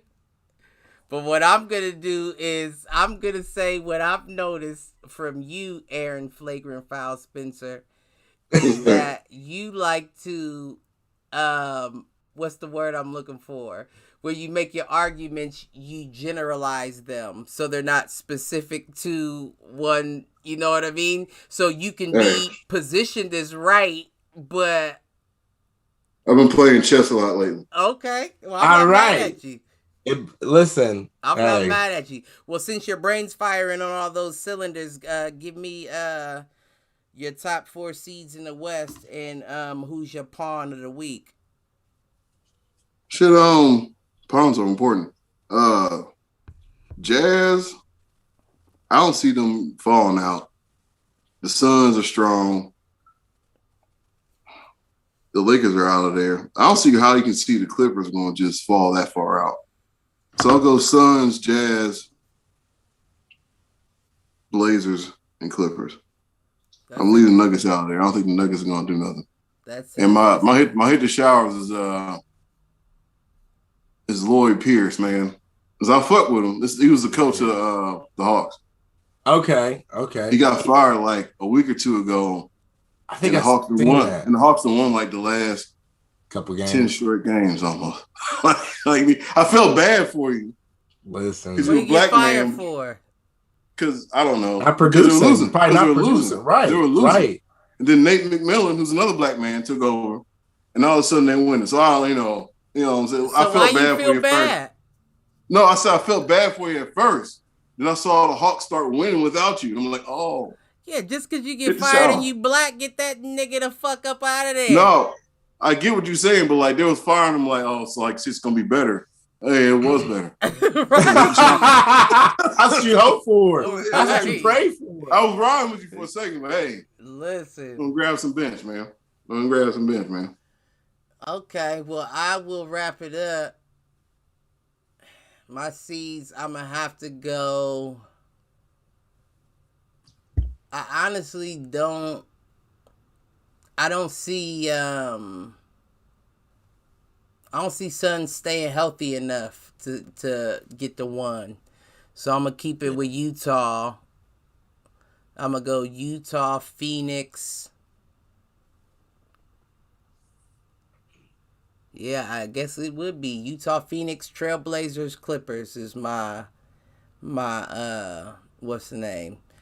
And I still got Utah coming out the West unless for some reason the Suns make a healthy run into the end of the postseason. Oh, what's the difference of their records? Are they similar? 29-13, 31-11. Is that what it is? Yeah, Jazz 31-11, Suns 29-13. So they 2 games off. They down 2. Yeah. So I mean, right now we got a lot of time left, but I just think that Jazz have always proven themselves to be a more sturdier team, in my opinion. So who do y'all think is getting the A spot? Except for Gobert. Gobert does play-in spot or the A spot. No. Just who's going to be the A spot? Because right now it's the Mavericks, and the Lakers are ultimately going to make an opportunity for somebody else. I think it's going to be the Warriors. You think the Warriors going to slide right in? Uh-huh. I'd say maybe the Thunder if Shai, however you say his name. Gilgeous-Alexander. Nah, it's going to be the Warriors. The Thunder is 12. Right. They're 19-24. The Grizzlies is 20-20 though, and the Warriors are 22. Actually, you know what? The John Morant. That's a good point. I always think I don't know why I think Memphis is in the East. I don't see that as don't matter. Even West. If they come out, they don't got enough experience to take it out nowhere. I don't see they may be able to make it there, but only reason why I say Warriors is because Steph. Was that what you were about to ask? No. Go ahead. I was about to say because Steph Curry said he got that tailbone injury, and Klay Thompson's been shooting in the gym. So I feel like they're talking to each other type shit. You know what I mean? Like the same way I said that LeBron to sit out if he feels like, oh, my hammy may be straining, let me chill. I feel like that's what Steph's doing to give Klay some time to both come back together. So you think Klay's going to come back sometime this year? Yeah, I think it's possible. Klay be out of rhythm. That'd be the worst idea. I don't think so. That's why I said I think seeing him put shots up in the gym and like seeing that Gordon Hayward first season with the Celtics, that let me know that injuries, like, yeah, you get them, but depending on what it is and how you work, you're back. You know what I mean? So Clay could be back if he wanted to be back. I think, he comes from like a good athletic stock. Like his dad played, Right. His brother played baseball, professional baseball. I think he has like that family base where it's like, look, all you did was tear this and that and the third. You better get out there and shoot. Right. So I think he has a good like family base to be able to come back and do that. I don't think he should rush back, but I think he can. I'm saying like come back this year. I don't think that's smart because what are your for real chances of being productive in the playoffs? That'd be my only. Well, right. I feel like his style of play. Listen, when you get hurt running on the beach, hit the showers, bro, until next season. Because think about it, I'm not no disrespect. Yeah, bro, he was working out on the beach, bro. How do you get hurt working out on the beach? I thought it was like a restrain, like it was a restrain injury. It wasn't. I thought it was a separate. I could be wrong. I thought it was separate, but no, it was on the beach. I thought it was a separate injury or a different injury. It could be. I thought it was his. Wasn't it his leg or his ankle? He tore his Achilles. They're right. And I thought it was a restrain of that injury, but I don't know. I could be wrong. He tore his ACL. I knew it was something with his leg. And then he tore his Achilles. Oh, well, then I may be off then. I'm just thinking of one. I knew he had... No, he had two. Because he's been out for like damn near 3 years. Yeah, right. Then that may be... if you get hurt... Yeah, I'm off then. If you get hurting on the beach, you definitely should not try to play on the court. That's all I'm saying. Not right now. Well, not until you... Then I lied then. So I'm glad y'all gave me that mulligan. And that mulligan I will give to... The Nuggets are going to make it, so I'm not worried about them. Yeah, they probably will. Memphis was a good one to throw in there.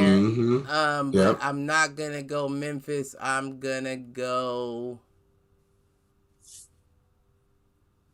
Dallas? You said Luka. You talking about Luka? They're going to make it. Yeah, they're going to move up. Yeah, they're going to move up. Because the Lakers are going to... Oh, we said AC. We said AC. Right, That's right. We said AC. Right. Let me look at the Western Conference. It would be the Pelicans who probably like the soft. Oh man, that's yeah. You said it. I'm going with that. That's it. Pelicans. And who's hitting the showers for me? I'm gonna have to ask my nigga, one of my favorite players in the NBA, not only to hit a shower, but make it a cold one, a cold ice shower to my nigga Blake Griffin. Like. Right. You may have returned, but your knees have not, my G. Hit them ice cold showers to recover. He might need to do one of Kevin Hart's. I was about to say, like, it ain't hit the showers, it's hit the ice bath. Hit the ice bath with Kevin Hart. Right. Listen. Hit the cryogenic. What's this shit right. Cryogenic chamber. LeBron holding out his connects. Like what you be doing to stay in shape? I be doing. Listen, he's like, handle your business. I don't know. Ice your knees when you on the bench after you hop out. I just take vitamin C after every game. That's all I do. Vitamin C, nigga. That's all I do. Listen, he be lying like a motherfucker to everybody. That LeBron said take vitamin D for every game. Russian stem cell injections and shit. Probably. Look. Oh, I bet LeBron got some ill shit in his little freezer. That's what Kobe did. That's what Kobe went overseas. His knee was magically put back together. Listen, man, nigga was dunking again and shit. Who you know sometimes. But fuck LeBron and Jordan. How about that? What y'all got to say to take us out? As always, the Cavs is 12th in the East, so F the Cavs. They trash. I don't want to hear about no Colin Sexton until they at least top 10 or higher in the East. I got work to do. Ooh, wait, what? Wait, what was that last thing you said? They got work. No, they got work to do. Before that last thing that you said.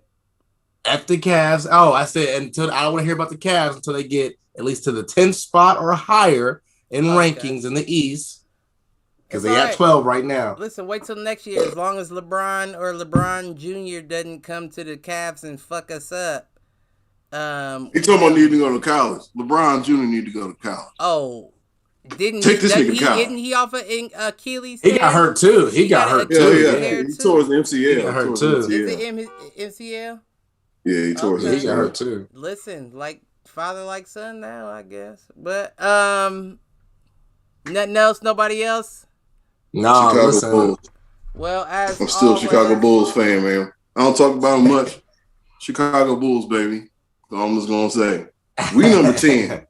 We the number 10 niggas. That's what you was asking. It ain't the Cavs. You know what? Fuck the Chicago Bulls. My Cavs might make a run at y'all. Hey, you should feel that way. You should feel that way. Oh, you didn't discuss? Didn't they play the other night? I told you to text Aaron, make a bet. Didn't you say the Cavs and the Bulls played the other night? Wait, did I? I mean, I know we're wrapping up. I just got. I think we fucked around and lost that game too. To be honest with you. I gotta look. I think we fucked around. I can't remember. I just gotta look at the. Yeah, we lost. No, we're playing right now. Right. Yeah, because it wouldn't have been last night because they just came off of a back-to-back. They had one game off and went right back to Chicago. If we whoop y'all's ass, 10-point game. Hey, we hot on y'all ass right now, man.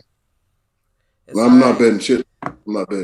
It's all right. So what I will say is watch Darius Garland for next week's episode. We gonna end it like that. Y'all better be good or be good at it. Until next time, motherfuckers.